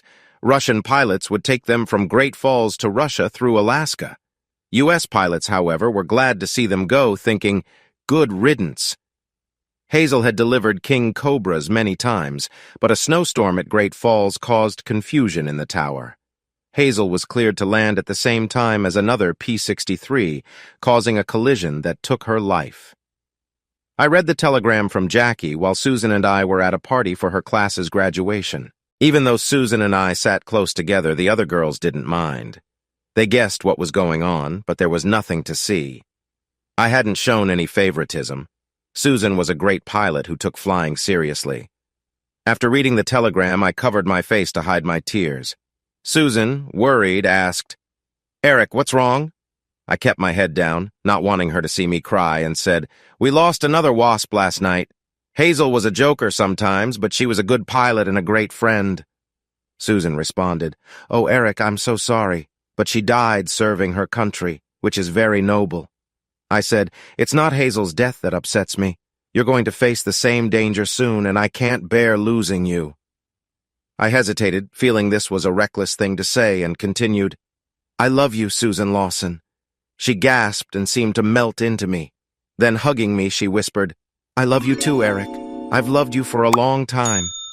That was it, just a quiet embrace. We quickly moved apart before anyone noticed and returned to the conversation around our little fire. But we knew we had made a lifetime promise. I was flying less because I had to manage the operation. But Susan's instructors were so impressed that they suggested I send her to the WASP's Wilmington base. This base delivered the B-26 Marauder, a tough plane to land which had caused many crashes.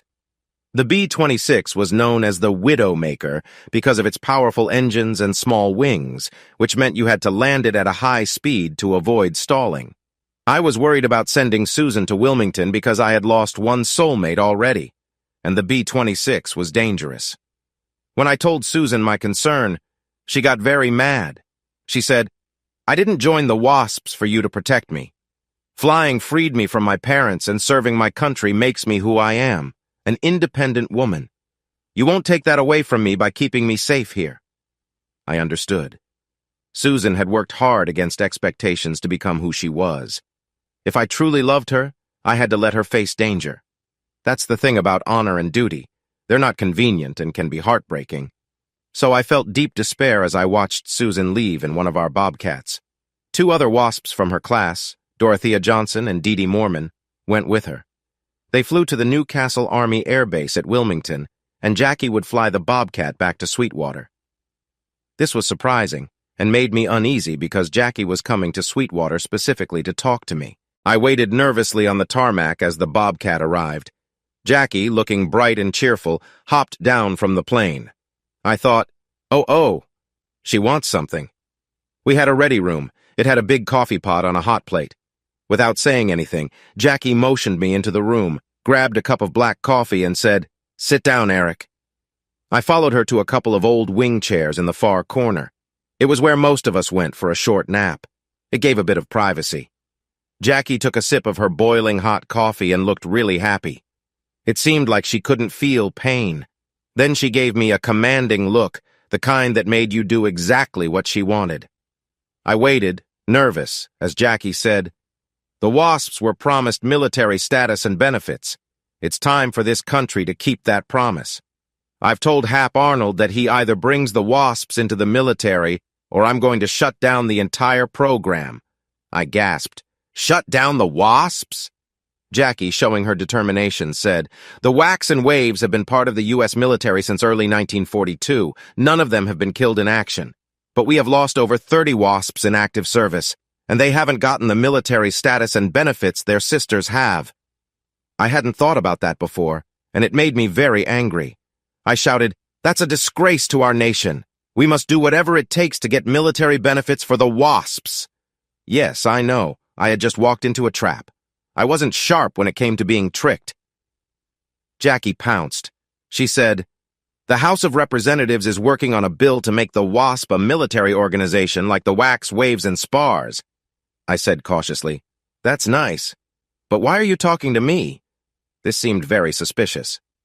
Jackie smiled, a smile you couldn't refuse, and said, "You know many people in the government thanks to your dad's job at the Treasury, and you've been with the WASP since the start.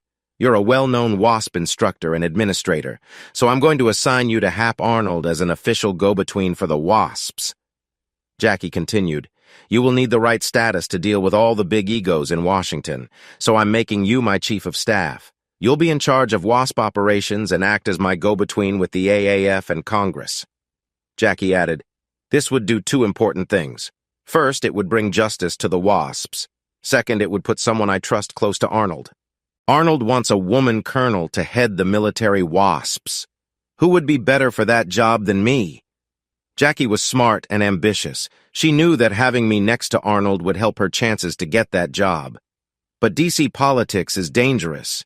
If I wasn't careful, I could get badly hurt. Why would I take on such a big challenge? Maybe because I would be just 2 hours away from Susan instead of 2 days away in Sweetwater. Susan's leaving hit me much harder than Connie's loss. I was desperate to be close to her. Jackie was still talking. She said, "I know I can make this work with Hap if you promise to manage both jobs." She meant doing her paperwork and pushing her agenda in Congress. For me, being near Susan was worth any risk of working for Jackie. So I said gratefully, "I won't let you down." Jackie gave me a big smile and added, "And say hello to your friend Susan Lawson for me. I heard she's delivering planes in Wilmington now." That woman never missed a thing. In DC, nothing happens without someone getting something in return. And now, I was Jackie's man, bought with the promise of being close to Susan. Jackie must have loved it when a plan came together. The next week, I was sitting in the office of Lieutenant General Hap Arnold in the newly built Pentagon across the Potomac in Alexandria. Hap was a leader in aviation. He had the 29th pilot license and was the second American military pilot only because he lost a coin toss. He was a protege of Billy Mitchell and the right guy to lead the Army Air Force in World War II. So there I was, dressed in my best WASP uniform as I was shown into Arnold's office in the E-Ring. I had bought the outfit myself because there was no uniform allowance for the WASPs, but my parents had money and they were proud of me. I looked like a real military aviation officer, even though I was actually part of a civilian volunteer group, mostly made up of women. By December 1943, the WASPs wore a Santiago blue wool uniform with a gold WASP pin and a small pair of winged propellers on each collar. The silver pilot's wings with a central shield were worn on the left chest. The shield looked like the one carried by Athena, the Greek goddess of wisdom and war. The AAF patch was on the shoulder. There was no rank badge because we were civilians. I wore the uniform with pride because I knew those women were making a huge contribution to the war effort. The truth is, by that point in the war, 1,074 WASP pilots had flown 60 million miles and delivered 13,000 aircraft. This allowed 900 male pilots to go overseas for combat duty. If you're keeping count, that's like having 38 full squads of pilots or 13 combat wings. This was almost the same as the manpower of the entire 8th and 9th Air Forces combined. Since those two forces bombed Hitler heavily, the WASP's contribution was very important. It made a big difference. I knew that Arnold was one of the few high-ranking officers who believed that the only thing that mattered was if you could do the job. Eisenhower and MacArthur thought the same way. But that kind of thinking took a wide view of the world. Most people in the Pentagon, however, had prejudices about women in the military. It was similar to how they felt about race in small towns in Mississippi. Arnold was known for being friendly, which is why he had that nickname, but he greeted me with a harsh, "Sit down." So I sat. He looked at me with dislike. I didn't understand why until I realized that my WASP uniform made him think I was one of those rich kids who avoided the draft and liked pretending to be a hero. So I politely asked, "May I take off my coat?" Hap made a go-ahead gesture and kept glaring at me. Once my coat was off, I rolled up the sleeve of my left arm past my elbow. Arnold's eyes popped out, and he changed his attitude completely. Curiously, he asked, "Where did you lose the arm?" I replied, "I was probably the first flyer injured in the attack on Pearl Harbor. I was in the air when the Japanese showed up. They got me on the ground after I landed." Arnold asked, "Were you with the 15th or 18th Pursuit?" "Those were the fighter groups at Pearl Harbor." I said neither. I was a civilian teacher. My student made it to the hangar, but they shot me just before I got to safety. I added, "Jackie gave me a job with the Wasps. They didn't mind a one-armed pilot. I was the deputy at Sweetwater. But because Jackie wants the WASP military bill passed, and I know many people here in D.C., she thought I might be useful as an advisor to you." Arnold said, "I like your attitude, kid. What are you, 28, 29? I proudly replied, 24, almost 25. Arnold laughed and said, "We need all the young energy we can get. That is, if we want to do right by your WASPs. There's a lot of opposition to the WASPs among the male pilots, and John Costello is having a hard time getting support for his bill." That was a smart observation. But then again, you have to be both a politician and a strong leader to get to Arnold's level. I said, "Most of the opposition is due to ignorance. So one thing I can do is talk to people about the WASP program from my own experience and explain all the benefits they provide." I added eagerly, "Jackie has based me here in D.C. now, so as soon as you allow me, I'm ready to start speaking for the WASPs on Capitol Hill." And that's how I became a sort of lobbyist for the WASPs. The war went on into 1944, and a few more brave women died doing their duty. The WASPs were almost fully responsible for delivering the high-performance planes going overseas, which increased the chances of fatal accidents. But the WASPs kept going despite mechanical failures and bad weather. It wasn't just the new WASPs who died during that time. The loss of Evelyn Sharp affected me the most because she was one of the originals and a friend of both Connie and me. Evelyn was also one of the best pilots in the country, male or female.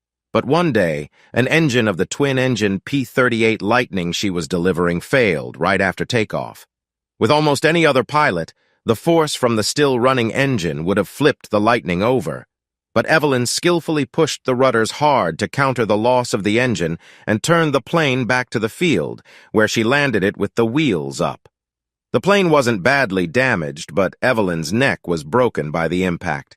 The crash truck guys said it looked like she was sleeping. Evelyn died in early April 1944 while I was trying to win the support of a bunch of middle-aged men who had never risked their lives. They say that power corrupts. If you have it, you want to keep it, and the only way to do that is by making your supporters happy. And we are talking about the lowest common level here, not the best and brightest. The WASPs were a big issue in American society because of powerful male pilots. Plus, the American voters didn't like the idea of strong, independent women. So most members of the House of Representatives saw no reason to support the WASPs. They could see that the WASPs cost money, which was right in the budget. But the real impact of losing them was too hard for the average congressman to understand. Shutting down the WASPs would mean the Air Force had to train almost 800 new ferry pilots at 3 times the cost of the current WASP budget. More importantly, the WASPs already had 2 years of experience that couldn't be replaced. This training gap would stop the delivery of new planes for 6 months while the male pilots were trained. Then the delivery process had to start from scratch, even though the WASP pilots had the needed experience. To make things worse, the program's legitimacy was under fire. Headlines like, "Not created by Congress," popped up in newspapers across the country. Of course, the military would be ineffective if every unit had to be approved by lawmakers. But that didn't matter to a politician trying to get re-elected in small-town America. All I could do was try to explain the benefits of the WASP program to each congressman, hoping the bill to make the WASPs part of the military would pass in the House. I worked on it day and night, mostly at night because that's when you take important people out for pricey dinners. Despite our hard work, the bill H.R. 4219 was defeated by 19 votes on June 21, 1944, and the outcome was clear. Congress had approved funding for the next year, but Jackie and Arnold decided to close the program right away. For Jackie, it was either full military status or nothing. Too many brave women had already died hoping for recognition. Now that this promise was broken, Jackie couldn't ask her wasps to risk their lives anymore. Jackie's wasps would have done it willingly because that's who they were. But sometimes a leader has to make decisions for the good of everyone. Jackie did the right thing, what anyone with a heart would have done. As for me, I felt more disillusioned. The only reason I had put up with all this was to be close to Susan. She was thrilled I was nearby. I hadn't seen her since she left Sweetwater. We wrote to each other, sharing as much detail as we could despite the censors. But I was busy with lobbying in D.C., so we hadn't met up yet. When the vote result came in, I told Jackie I was taking some time off to visit a friend. We were officially a civilian agency now, and government workers get vacations. I didn't even call Susan. I just hopped in my Ford, the one we had our first date in, and drove the 2 hours to Newcastle Air Base. Newcastle was 7 miles south of Wilmington on the Delaware River. It was a bright, sunny day. I had the top down and Goodman's Sing, Sing, Sing playing on the radio as I drove up to the base entrance. The guard was going to give me a hard time until I showed him my ID, signed by Hap Arnold himself. That changed his mind. I asked, "Where is the WASP base?" He pointed to a cinder-block building across the runway. I drove there and walked into the busy operations center. By then, the Newcastle WASPs were also doing target towing along with deliveries. The big board with all the assignments was full of familiar names. Dee Dee Mormon was standing near the door, smoking, and she gave me a nervous glance. I asked, "Where's Susan?" Her glance became even more uneasy. I asked, "Is she on a delivery?" Dee Dee looked cautious and said, "She's out to lunch right now. She should be back in 45 minutes. I said, "I'll wait," and sat down. Dee Dee seemed really nervous. She said, "Susan's with somebody. I can't tell you who." Old feelings of insecurity swirled inside me, but I stayed calm and said, "That's nice." Inside, my mind was shouting, "I just knew it." This always seemed to happen to me. Dee Dee avoided more conversation until the door opened. Susan Lawson walked in, looking stunning. She was followed by a good-looking man who had clearly seen combat. Susan was laughing at something he said, and my jealousy flared. Dee Dee stopped her at the door. They whispered for a moment. My heart sank. Susan turned, saw me, and her face lit up with joy, which was surprising. Susan rushed over and hugged me. That eased my jealousy a bit. Maybe the big secret was military. Susan didn't introduce her companion right away. Instead, he walked over and stood there while Susan kissed me warmly. Susan finally pulled back and said, smiling, "This is Colonel Paul Tibbets. He just made me an offer I can't turn down." I hoped it wasn't a marriage proposal. Anyone who has read history knows who Paul Tibbets is now. But back then, he was just a famous war hero. He offered me his hand, and I shook it. But I sensed there was something I needed to know. I'm not the type to let suspicion grow. So I turned to Susan and said, "Spill it. I know something's up. Tell me what it is." Susan looked at Tibbets, and he nodded with a smile. Susan beamed and said, "Colonel Tibbets just asked Dee Dee and me to fly the B-29. I had no idea what a B-29 was, so I said, trying not to sound annoyed, "I can tell from the B that it's a bomber, but I've never seen or heard about one by that name." Tibbets stepped in and said, "The B-29's development has been kept top secret because it's going to win the war. We finished testing last year, and Boeing is now making more of them to get enough ready for combat." He stopped and added, "I'm in charge of that program, and I wanted a couple of WASPs to deliver the first one. It's going to get a lot of media attention. It will be a ceremonial flight from the base at Eglin to White Sands, and these two," he nodded towards Susan and Dee Dee, "were chosen from all the Marauder pilots. Oh, what an honor. The love of my life, the girl I gave her first plane ride to, was going to fly a big 4-engine bomber without any training. That was truly a great achievement, and I was proud of her. But I had been around the aviation business long enough to know Tibbets was not telling the whole truth. Still, Tibbets was the only one in the room who knew what he was not sharing.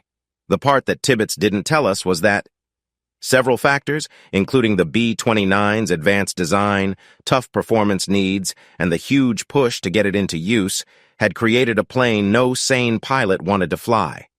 Less than a year earlier, the prototype even killed Boeing's chief test pilot, Edmund Allen. The problem was with the engines. They often caught fire at bad times, killing the crew. Fixing that issue took most of late 1943 and early 1944. Boeing thought it had fixed the fire problem by replacing the weak Wright Cyclone engines with Pratt & Whitney R 4360S, and major fixes were happening for the 15 B-29S they had. Now someone had to prove the fix worked.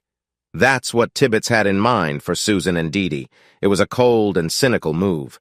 The people in charge figured the best way to make male bomber crews accept the new plane was to shame them by having a couple of wasps deliver it. See how easy and safe it is. Even a woman can do it.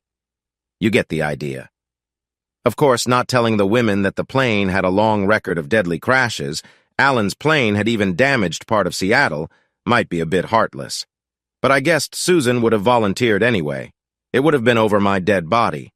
But Susan believed the Tree of Liberty sometimes needed the sacrifice of patriots. Tibbets solved that moral problem by not telling me or Susan that the real goal of the flight was to prove the B-29 was safe. He also didn't train Susan or Dee Dee on important facts, like the need to quickly increase speed after takeoff to avoid engine problems. But Tibbets wanted to make sure the plan worked. He knew if two women who weren't trained could fly a B-29, then any male pilot who refused would look bad. It was a clever trick. The woman I wanted to be with might be put at risk for the military's plans, but America was going to drop the A-bomb, and only the superfortress could do it. So we all had to do what was needed to make that happen. Luckily, neither of us knew any of that.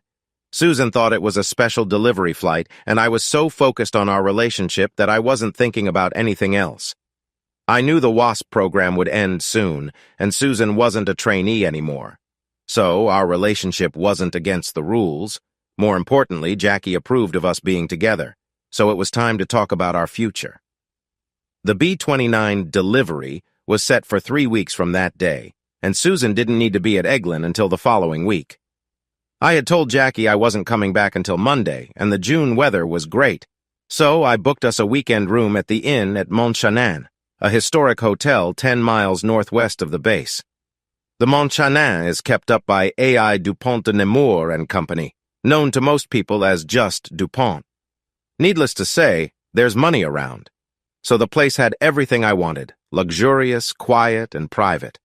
I was making more money than I ever imagined. Therefore, I could afford to splurge. At that point, I had known Susan for 4 years. Was it only 4 years? It felt like forever. During that time, we had held hands and shared 3 modest kisses. That was our love life. But that was about to change. I was no longer Susan's trainer, and the WASP program was ending. So it was time to add the last part to our committed relationship, being close physically. And it was as much Susan's idea as it was mine. Susan was still wearing her flight overalls, which the WASPs called zoot suits, as I opened the door to our nice room. The fact that Susan was still dressed for flying showed how eager we were when we left the base. As soon as I closed the door, Susan got a playful look and slowly unzipped her overalls, letting them fall to the floor. She was left standing in her bra and panties. Her round, well-shaped body and her long legs were shown to me for the first time. Her body looked like it was sculpted. She smiled warmly and asked, "Do you like it?" I remembered what I said the first time she asked me that. "God, yes," I replied. But this time I knew what was coming next. I hurriedly took off my uniform pants, shirt, and shoes. The only thing left was the thing I feared most, my artificial arm. The prosthetic arm looked strange by itself. Now, Susan was going to see and touch the stump. I undid the straps and, with hesitation, slipped off the leather sleeve, revealing my amputation. The surgeon had folded strips of skin over, making it look like the end of a sausage. After 3 years, my skin looked normal, but there were clear scars where the skin grafts joined. I looked at Susan with pleading eyes, hoping she wouldn't be too shocked by my deformity. But she looked at my amputated arm with nothing but love and care. Then she took my left arm and gently kissed the end of it. Lying back, she said, with more emotion than her words suggested, "I know your wound matters to you, but it doesn't change how I feel about you." She laughed happily and said, "You are kind, caring, a great pilot, and a wonderful man. Let's get to what we came here for. I can't wait any longer." Her kind and loving gesture brought tears to my eyes as I lay down beside her. I took a moment to take in her beautiful body. Susan's perfect shape struck me. Her neck was graceful yet strong, and her shoulders were broad but still delicate. Her boobs were full but perfectly proportional to her body. Her stomach was flat, and her hips were wide, but you could see the muscle definition. Susan's legs were truly amazing, long, smooth, and strong, with muscles clearly defined. Her lower legs were a bit longer than average, making her look almost like a graceful young horse. The beauty ended in a dainty pair of feet with bright red toenails. I looked at Susan's face, which was glowing with affection. I said simply and sincerely, "I love you." She whispered, "I love you too." Then our lips met for our first serious kiss. Susan's mouth opened to welcome my exploring tongue, and we were lost in each other for what felt like hours. Susan and I parted ways on Monday morning. She was flying one of our AT-6S down to Eglin, and I caught a C-47 from Andrews all the way to Alamogordo in New Mexico. The flight from D.C. to Holloman AFB there took almost a day. For months, there had been a lot of traffic between D.C. and that area, which was mostly desert and rattlesnakes. I found out later it was because of the Manhattan Project. For me, catching a ride on a C-47 was just an easy way to get where I needed to be. I had to play a role that Jackie planned for me. I was representing the WASPs, and it felt like their last big moment. I dressed the part of WASP Chief of Staff in my best Santiago blue uniform. Jackie said I was her stand-in, so I was treated like an important person. Jackie knew what Susan's real job was. She wanted to make male pilots accept the B-29. It was a chance to show how much WASPs had helped in the war. Jackie also knew it was possible Susan and Dee Dee might not make it. But Jackie, who raced against top male pilots, was willing to take that risk. My job was to make sure everyone, especially the press, knew 2 WASPs were flying the plane. This was to be the most visible proof of their help during the war. I wanted everyone who argued against the WASPs to see what they were losing. It was a hot day in the Jornada del Muerto desert, 110 degrees and not a cloud in the sky. The landscape was empty, and there were mountains far away. I regretted wearing my wool uniform, but I was there to guide the WASPs when they arrived. If they didn't, their flight record would be hidden for 50 years. Holloman supports the White Sands testing range and Alamogordo, so it had a big airport even in the desert. The runways were long and the facilities were fancy. I was in the VIP area with VIP seats for the congressmen and Air Force top people. These were the folks there to get attention and suffer in the heat. The press roamed outside the VIP area like curious birds. I needed to make sure America knew 2 WASPs were flying the plane. I went to the edge of the area, and reporters crowded around me like pigeons in a park when a lady feeds them. The B-29 was a secret because the Air Force thought it was key to the bombing campaign. It was much bigger than the B-17, with a longer body and wider wings. This gave the B-29 3 times the range of a B-17. But more importantly, the B-29 could carry 10 tons of bombs, while the B-17 only carried 2.5 tons. This was crucial because our atomic bombs, Fat Man and Little Boy, weighed 5 tons each. People were unsure about the B-29 because its engines could catch fire. Susan's flight aimed to settle those doubts, even if the doubts were mostly true. True or not, I only cared that Susan and Dee Dee's arrival would prove WASPs could do the job, even if male pilots wouldn't. I couldn't tell the reporters the real reason for this big show. Instead, I used my quick interview to praise the brave women. I didn't mention that their efforts would end in 6 months. Telling that bad news to the press was like a crime, at least to the high-ranking Air Force people at the event. Susan was supposed to arrive at 11 o'clock Alamogordo time. It got closer to 11:30, and there was no Susan. We couldn't track the flight, but we could hear the ATC chatter on loudspeakers set up everywhere. Time dragged on. Then I heard Susan's voice crackle over the radio asking for landing clearance. I didn't know I could hold my breath that long. I had 2 thoughts. She made it, and the image of her focused face from 4 years ago. It felt like a long time had passed. Then a shiny silver plane appeared in the distance. If the B-17 was an eagle, then the B-29 looked like a giant condor. It was the biggest plane I had ever seen, shining in the hot New Mexico sun. Susan was at 2,000 feet, flying the B-29 past the crowd and turning over the desert. I could hear her calm voice on the radio, showing she was in control. The B-29 looked different than I imagined, more like a spaceship than a plane. It was huge, with a round nose and no big cockpit, just a long metal tube with a glass front. Susan had a clear view of the runway as she approached landing. The wheels came down and I saw the B-29 had modern landing gear. A puff of blue smoke showed as the tires hit the runway and the plane slowed down.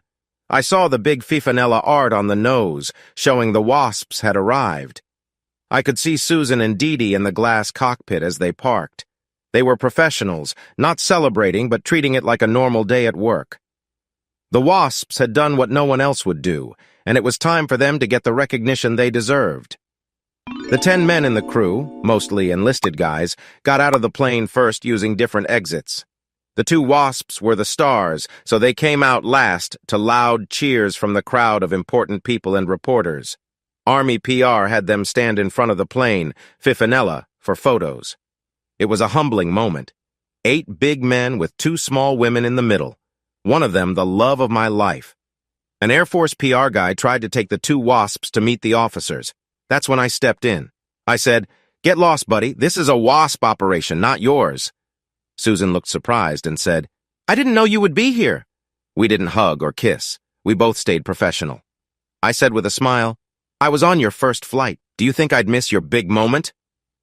The PR guy noticed my wasp uniform and sneered, "Go back and play with the rest of the girls." Colonel Tibbets, who was on the flight, saw what was coming. He stepped in before I could throw a punch. He said, "Stand down, Lieutenant. These women are wasps." Tibbets was smart. He knew a fight would ruin things for everyone. The rest of the day went as Tibbets planned. Susan and Dee Dee gave a talk to the male pilots. Susan was beautiful and a great pilot, so you can imagine how well it went. I stayed on the edges to make sure the 2 women got the respect they deserved. Some called me that wasp guard. If it fits, it fits. Susan and Dee Dee spent a couple of weeks at Holloman flying Fifanella with different crews. They got a lot of praise for their skills. Then the top brass found out 2 women were flying the B-29 prototype and almost had a meltdown. One high-ranking officer even said, "Those women are making the big football players look bad." Jackie and I spent the last 5 months of the WASP program wrapping things up. The final day was December 20th, 1944, when the last class of WASP trainees graduated. They got their silver wings but would never serve in the military. But there was one last part to our story. It involved a very unique woman, Gertrude Tommy Tompkins. When she was young, Tommy had a bad stutter and was very shy. Her wealthy parents sent her to live on a family farm, hoping it would help. Instead, she just grew to love goats. Tommy might have lived a quiet life if it weren't for an American pilot.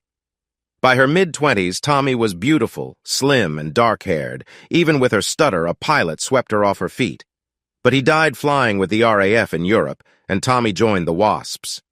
At Sweetwater, Tommy stayed to herself because of her stutter. But she was such a good pilot, she got into advanced pursuit school, which was like the Top Gun of that time.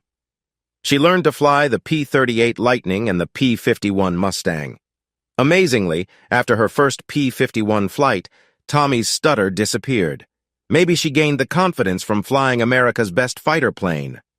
Freed from her stutter, Tommy found love again. She married Army Technical Sergeant Henry Silver. The marriage was strange and raised questions later on. Silver had known Tommy for years before they married, and most people thought Tommy was still mourning her first love. But suddenly they got married. Then, Tommy returned to duty without her wedding ring or using her married name. WASP rules frowned on marriage, so Tommy might have feared losing her job. Her secret marriage and odd behavior later added to the mystery of her disappearance. I got involved with Tommy on Halloween 1944. I was at the Pentagon talking to General Arnold about shutting down the WASP program when he got an urgent phone call. It had to be serious. Arnold listened and then handed me the phone. It was Jackie. She sounded frantic and said, "I need you in Los Angeles now. We have a problem." I was confused and asked, "What?" She said, "Just get to Mines Field ASAP," and hung up. Arnold shrugged, as puzzled as I was, and said, "I'll get you on the next flight." 12 hours later, tired and rumpled, I was talking to an upset officer at Mines. On Thursday, October 26th, 40 WASPs were at Mines Field to fly P-51Ds to Newark, New Jersey. They planned to stop in Tucson that night since WASPs couldn't fly after dark. If they didn't leave by 3:18 p.m., they'd have to stay in Palm Springs. That timing was crucial to figuring out what happened to Tommy. Tommy had to stop her takeoff and move to the side of the runway because of a bent door. The P-51D plane she flew had a clear top cover, so the problem was likely with the latch that held it shut. The mechanics worked on the plane a bit, and then the inspectors cleared it. But it was too late to make the 3:18 deadline. So Tommy told the mechanics she would stay overnight in Palm Springs. That caused some confusion. 2 days passed before anyone realized that Tommy had not shown up anywhere. She had vanished completely, and that's why I was in LA, trying to figure out what the heck had happened. Everyone had their own ideas. The most believable thought was that the latch problem came back as Tommy was taking off. The P-51D was a tough plane to fly, and if the cover suddenly opened in bad weather, it could have distracted Tommy enough to crash into Santa Monica Bay. Someone said they saw something like that happen. Another idea was that Tommy decided to start a new life and disappeared. Or maybe she chose to end her life. But suicide was ruled out because Tommy had everything going for her. So maybe she just wanted a fresh start without her new husband and her speech problems. No one really knows. What we do know is that Tommy Tompkins is the only woman declared missing in action during World War II. For me, the mystery of Tommy Tompkins didn't last long. That's because 3 days after I got to Los Angeles, my world fell apart. It was the disaster I always feared, and it took over my life. After delivering the B-29 plane, Susan was in high demand as a test pilot. So, she was sent to the Flight Test Division at Wright-Patterson Air Base. My love was testing the new P-59A jet plane while I dealt with our Tommy problem. And no, you don't have to remind me whose job was more exciting. Test pilots get the glory because every day could be their last. I didn't want to think about that, but the risk was always there. The P-59 era Comet was a bad plane. It was like a King Cobra plane, but with 2 British jet engines on the side. The heat of the engines often caused problems, making the plane's engine stop in mid-air. Even in practice fights, the Era Comet lost to older piston engine planes like the P-47S and P-38S. But the government bought them anyway. Why? Not for combat, but to show that the U.S. had jet fighters too, since Germany had the Me-262. It made the Air Force look better. So we bought 100 just for appearances. They were trying to give the impression that we had some kind of jet fighter, even though it wasn't very good. Each Era Comet was tested before it was accepted, and the WASPs were the best at these tests. The testing was done at Wright Field in Dayton, and that's what Susan was doing one gray day in Ohio. Susan was landing Era Comet 44, 22620 when both engines failed. She was flying what was basically a brick. Observers said she did a great job trying to glide it to the runway, but she fell short by about 100 yards. The plane crashed, skidded, hit a fence, and then plunged into a deep ditch. I first heard about the crash from Jackie. She said, "There's been a situation with Susan." In WASP code, situation means a plane crash. Anyone who has lost someone close knows what happened next. My vision blurred, adrenaline rushed through my body, and my heart raced. The voice in my head screamed, "No, this can't be happening!" My eyes were already wet with tears.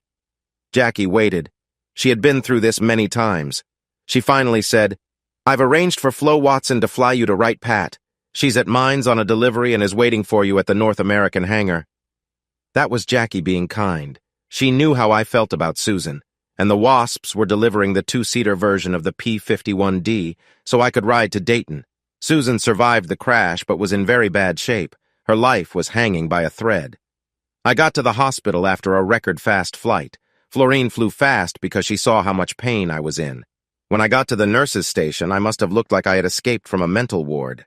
I was frantic and messy. They might have stopped me since I wasn't family. But I was chief of staff for the Wasps, and Susan was a wasp. So I used that to get in. I was only 25, just a kid, really. But I had already seen too much sorrow from losing friends in service. People who mattered to me, Connie, Hazel, and Evelyn, were alive one day, then gone the next. You can't understand how that feels unless you've been there. Losing my friends hurt deeply, but it was nothing compared to how I felt seeing Susan, my brave lover, lying still on white hospital sheets. She had paid the price for her service. I hoped it wasn't the ultimate price. An old, experienced nurse led me back to Susan's room. She had seen everything and gave off a feeling of kindness. She was just the sort of woman I wanted taking care of my love. Susan's lovely face looked calm, her big, smart eyes shut. She was breathing lightly, but at least she was still alive. She had hurt her head, which was why she was unconscious, but the doctors thought she would wake up soon without more problems. Meanwhile, my love was in a coma put on by the doctors to help her heal faster. They would reduce the pain medicine in a few days, once they thought she was safe. Susan wasn't killed right away because of her safety belt, but she must have been pressing the foot pedals hard when she crashed. The plane bent sharply after it hit the far side of the ditch, which had caused the control panel to fall down on both her legs. The surgeons saved her legs, but her right leg was so damaged that she would need a new knee. I believe that there's a person for everyone, except for those who do only bad things and then wonder why their life is so hard. They get what they deserve. I'm talking about good and humble people. They will find their special person. I had found Susan. She completed me, and it felt like everything was right. Now I faced the idea of spending the rest of my life missing her. And I was only 25. I had heard the tower recordings, and Susan's last words before the crash were, "Tell Erik I love him." Hearing that turned big tough Erik, the respected leader of the group, into a crying baby. I wiped my eyes and cried, "What will I do without her?" But the fight wasn't over. Susan was giving it her all, and I planned to join her in the battle. With determination, I walked back to the nurse's station and called Jackie. She answered, "How is she?" I said, "Not good, but I'm staying with her until she gets better, so I need you to get Arnold to let me stay in her room the whole time." A call came into the nurse's station a half-hour later. The nurse answered it. A voice on the line talked for a minute.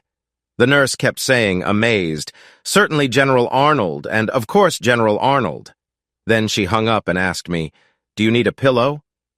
I quickly got used to the busy hospital. Susan was moved to a private room by orders from Hap, and there was a comfy chair next to the window. For the next 5 days, I was either in that chair or finding something to eat. Sleeping while sitting up is a skill for the truly worn out. By day 5, I had gotten quite good at it. I talked to Susan as she lay there, her chest rising and falling while the machine helped her breathe.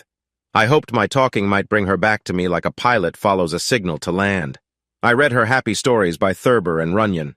I told her all about my life and our future plans, just so she could hear my voice. I found a small book of poems in the hospital library, Shakespeare's sonnets, and read every one to her. One line hit me hard. "Love doesn't change with the tiny hours and days, but stands strong even to the end." My eyes teared up. That happened a lot these days. I promised myself I would never give up and would never leave her. Then one bright Ohio morning, I woke from a short nap. I had slept 15 minutes at a time, day and night, for a week, and saw Susan looking at me. She was awake but still a bit groggy, like you are after a long sleep. She wasn't talking, just staring at me like she thought I was a dream. Seeing her awake was such a surprise that I yelped, which startled her. I probably scared her more when I ran out of the room and up to the nurse's station, where I stood, panicking until the nurse calmed me down enough to understand, "She's awake." Then it felt like half the hospital staff rushed into Susan's room. They kept me in the hall while they checked on her. Eventually, the old nurse came out, smiled kindly, and said, "You can see her now. She's very tired, so don't push her, but she's awake and will recover." I'm not very religious. I believe in a higher power, sure, but organized religion feels too much like a business to me, like people arguing about cars. So I haven't prayed much. My family went to Grace Church most Sundays, but Episcopalians expect that. Still, I felt like I owed something to that higher power, the one keeping the universe running smoothly. So I quietly said, "Thanks." The universe had decided that two humble humans were worth saving, no matter how tiny we are in the grand scheme of things, and I was grateful. In all relationships, there's a moment when you know for sure that the other person loves you. It might be a look or a gesture, and it strengthens the bond needed to get through tough times. I had that moment when I walked back into the room. The look of love on Susan's face said it all. I was speechless. My love had survived a nearly fatal plane crash, been in a coma for 8.5 days, and already had major surgery. But she looked just like the night I first saw her 4 years ago. She even had her usual floppy ears haircut. I walked to her bedside, and she slowly lifted her hand. I held it tight as we looked ahead to our endless future together. I watched Susan hobble towards me, leaning on her dad's arm. She wore a Santiago blue dress with a wasp black beret tilted on her head. Her hair was neatly tucked away. My best man, who was actually a woman, stood next to me, and the bridesmaids, all top-notch pilots, waited across from us. No one held flowers. The National Cathedral was huge, but we needed all the space. 2 of Georgetown's elite families were joining in marriage. Our dads, who paid for the big event, invited around 300 of their closest friends. It was the big society event of the year, but it wasn't a typical white dress wedding. Susan wanted it to show who she really was, a WASP ferry pilot, not a fancy Georgetown girl. So the wedding party wore their best WASP uniforms, with silver wings on their chest and AAF patches on their shoulders. Dee Dee and Dorothea, 2 B-29 pilots, and Florine, who flew me across the country at record speeds, dressed just like Susan, in a Santiago blue uniform with silver wings and medals, and uniform pants instead of skirts. Susan needed pants to hide the scars from her recent leg surgery. I thought our wedding was too soon after her accident, but Susan wanted the ceremony to make our bond official. Most people would still be in bed, suffering from the pain. Susan pushed that pain deep down and carried on. She was strong and determined, especially for us. That gave me hope for our future. Back then, most men had wartime friends, but WASPs were all women, and I was naturally a loner. I didn't have close male friends. One person, though, was brave and inspiring, Jackie Cochran. Word like girly never described Jackie. Strong, fearless, and impressive, but never girly. I asked her to stand with me. She felt honored. There was a bubble around the 6 of us as Susan and I exchanged vows. It came from shared struggles and facing death daily. We had done something special, something the regular folks in the church would never grasp. In just 4 years, Susan and I had grown from kids to adults, our souls shaped by conflict and our commitment to honor. My new wife was beautiful, but more importantly, she was strong and capable. She knew what self-sacrifice and duty meant, proven by her actions. As we settled into our house in Bethesda, the war ended. The surrender news was special to us because it was Tibbets flying a B-29 that convinced Japan to quit. Both Susan and I needed to find something to do after the war. Like many who worked hard to win it, adjusting to normal life was tough. It was even harder for us. The returning vets had the GI Bill and the thanks of a grateful nation. Susan and I, working for a civilian agency, had no military benefits. Plus, no one knew what we did because the WASP records were sealed. To most people, the WASP had something to do with beekeeping. It's hard to go through what we did and get no recognition or reward. But that was our situation at the start of our marriage. I was a one-armed high school graduate with no war record. Susan was a former commercial pilot who no airline would hire. Passengers back then wouldn't fly with a woman pilot. We had some family money, but both of us joining the WASPs instead of going to Princeton or one of the 7 sisters didn't sit well with our parents, so they didn't support us much. It was Susan and me against the world.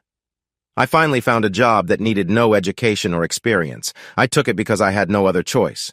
No, it wasn't day labor. It was being a member of the House of Representatives. The only thing you need for that job is to know the right people. I met many important people while selling the WASPs on Capitol Hill. I had 4 special qualities.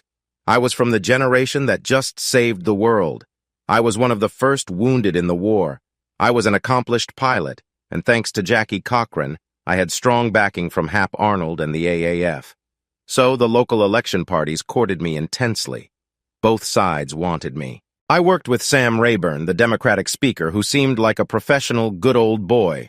His counterpart, Joe Martin, had a simpler background like mine. Plus, Truman's approval rating was very low. So I became a Republican with some Democratic views underneath. The Maryland 4th had an open seat and many new civil service residents. My parents loaned me money for a down payment to move to Bethesda. I think my dad gave me the money mostly because he didn't want to see me again. Maybe he would have understood if I had told him I was gay. But a Republican? Really?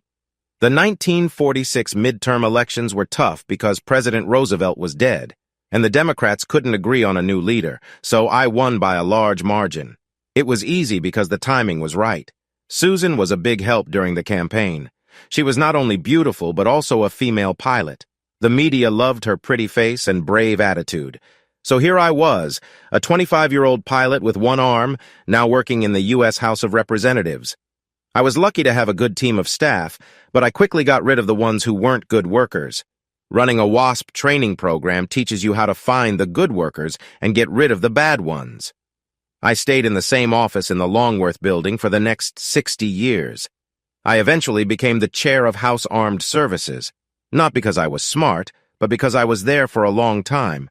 I was good at making voters like me, which kept me in office. But I wasn't great at the actual work. That's where Susan came in. She was my strongest supporter and my partner. Susan wrote the important reports that made me seem smart about military matters. She could plan things and write them down well. I was just a former pilot with a friendly smile. We worked as a team, and I relied on Susan's wisdom and kindness to get through life. Epilogue: my granddaughter stared at Major Fuller like she was a hero. Then I heard a familiar voice say, "There you are, you old man. I've been looking for you." I knew that voice well. I had heard it every day for the past 67 years. Susan and I were a great pair. She had a slight limp as she attached my prosthetic arm. To me, she was as beautiful as the day we met, when she helped me wake up by waving smelling salts under my nose. She wore her blue uniform, which still fit her, and her hair was as white as mine. Her wrinkles showed the strong spirit within. I know young people think it's gross to see old people in love. I see it every time our big family gathers, 4 children and 9 grandkids. They just see 2 old, weak people. They don't see the brave young woman stepping out of a B-29 plane to hug the tough WASP leader. To them, we are just 2 old people waiting to die, invisible and unimportant. But I say bless them all. Someday, if God wills it, they will understand how it feels. Even so, Major Fuller had no problem showing respect to Susan. She gave her a salute and then took Susan's hand, saying, "We studied you in the academy. I wouldn't be here if you hadn't paved the way for us." My granddaughter looked amazed. The idea that her old grandma had anything in common with someone as impressive as Amy Fuller was unbelievable to her. To my granddaughter, Nana was the loving person who held the family together. Sure, she needed help with the stairs sometimes, but what had Nana ever done that was worth studying? Major Fuller leaned down to my granddaughter and said, "Do you see that medal your grandma is wearing?" My granddaughter saw the big gold medal around her neck. Amy continued, "Your Nana got that medal because she used to fly planes like I do. She helped the United States win World War II. At that, my granddaughter's eyes widened. Amy added, "More importantly, you can do the same now because your Nana proved that women can fly just as well as men." The look on Susan's face said it all. She didn't care much about a medal given to her in old age, but the idea that she had made it easier for her granddaughter to achieve her dreams meant everything to her. The WASP's accomplishments in World War II were significant, but what they did for their daughters and granddaughters made all their sacrifices worth it. I want to stress that most of this story happened just as described, and the names are real. The only made-up characters are the narrator, his wife Susan, and Major Fuller, who in real life is Captain Amy "Rebel" Fiedler. Everything that happened to the real people happened as I said. But other than their names and what happened, everything else is fiction. I didn't know them personally and don't know what they were like. Susan is based on all the women who served with the WASPs, reflecting their attitudes and journeys. I used the real-life deeds of Dorothea Struther for the B-29 incident. Dorothea was actually in the cockpit with Dee Dee Moorman on that flight. I included Dorothea in the wedding to make it up to her, and I didn't ask her to wear an ugly dress. WASP service is now public knowledge, and Jackie Cochran was a larger-than-life American hero throughout her career, including being the first woman to break the sound barrier and later setting up the Women's Astronaut Program for NASA. The Women Air Force Service pilots, WASP, became part of history on December 20th, 1944, at Sweetwater Field. General Hap Arnold spoke at their final ceremony. The WASP has finished its mission. They did their job well, but it wasn't easy.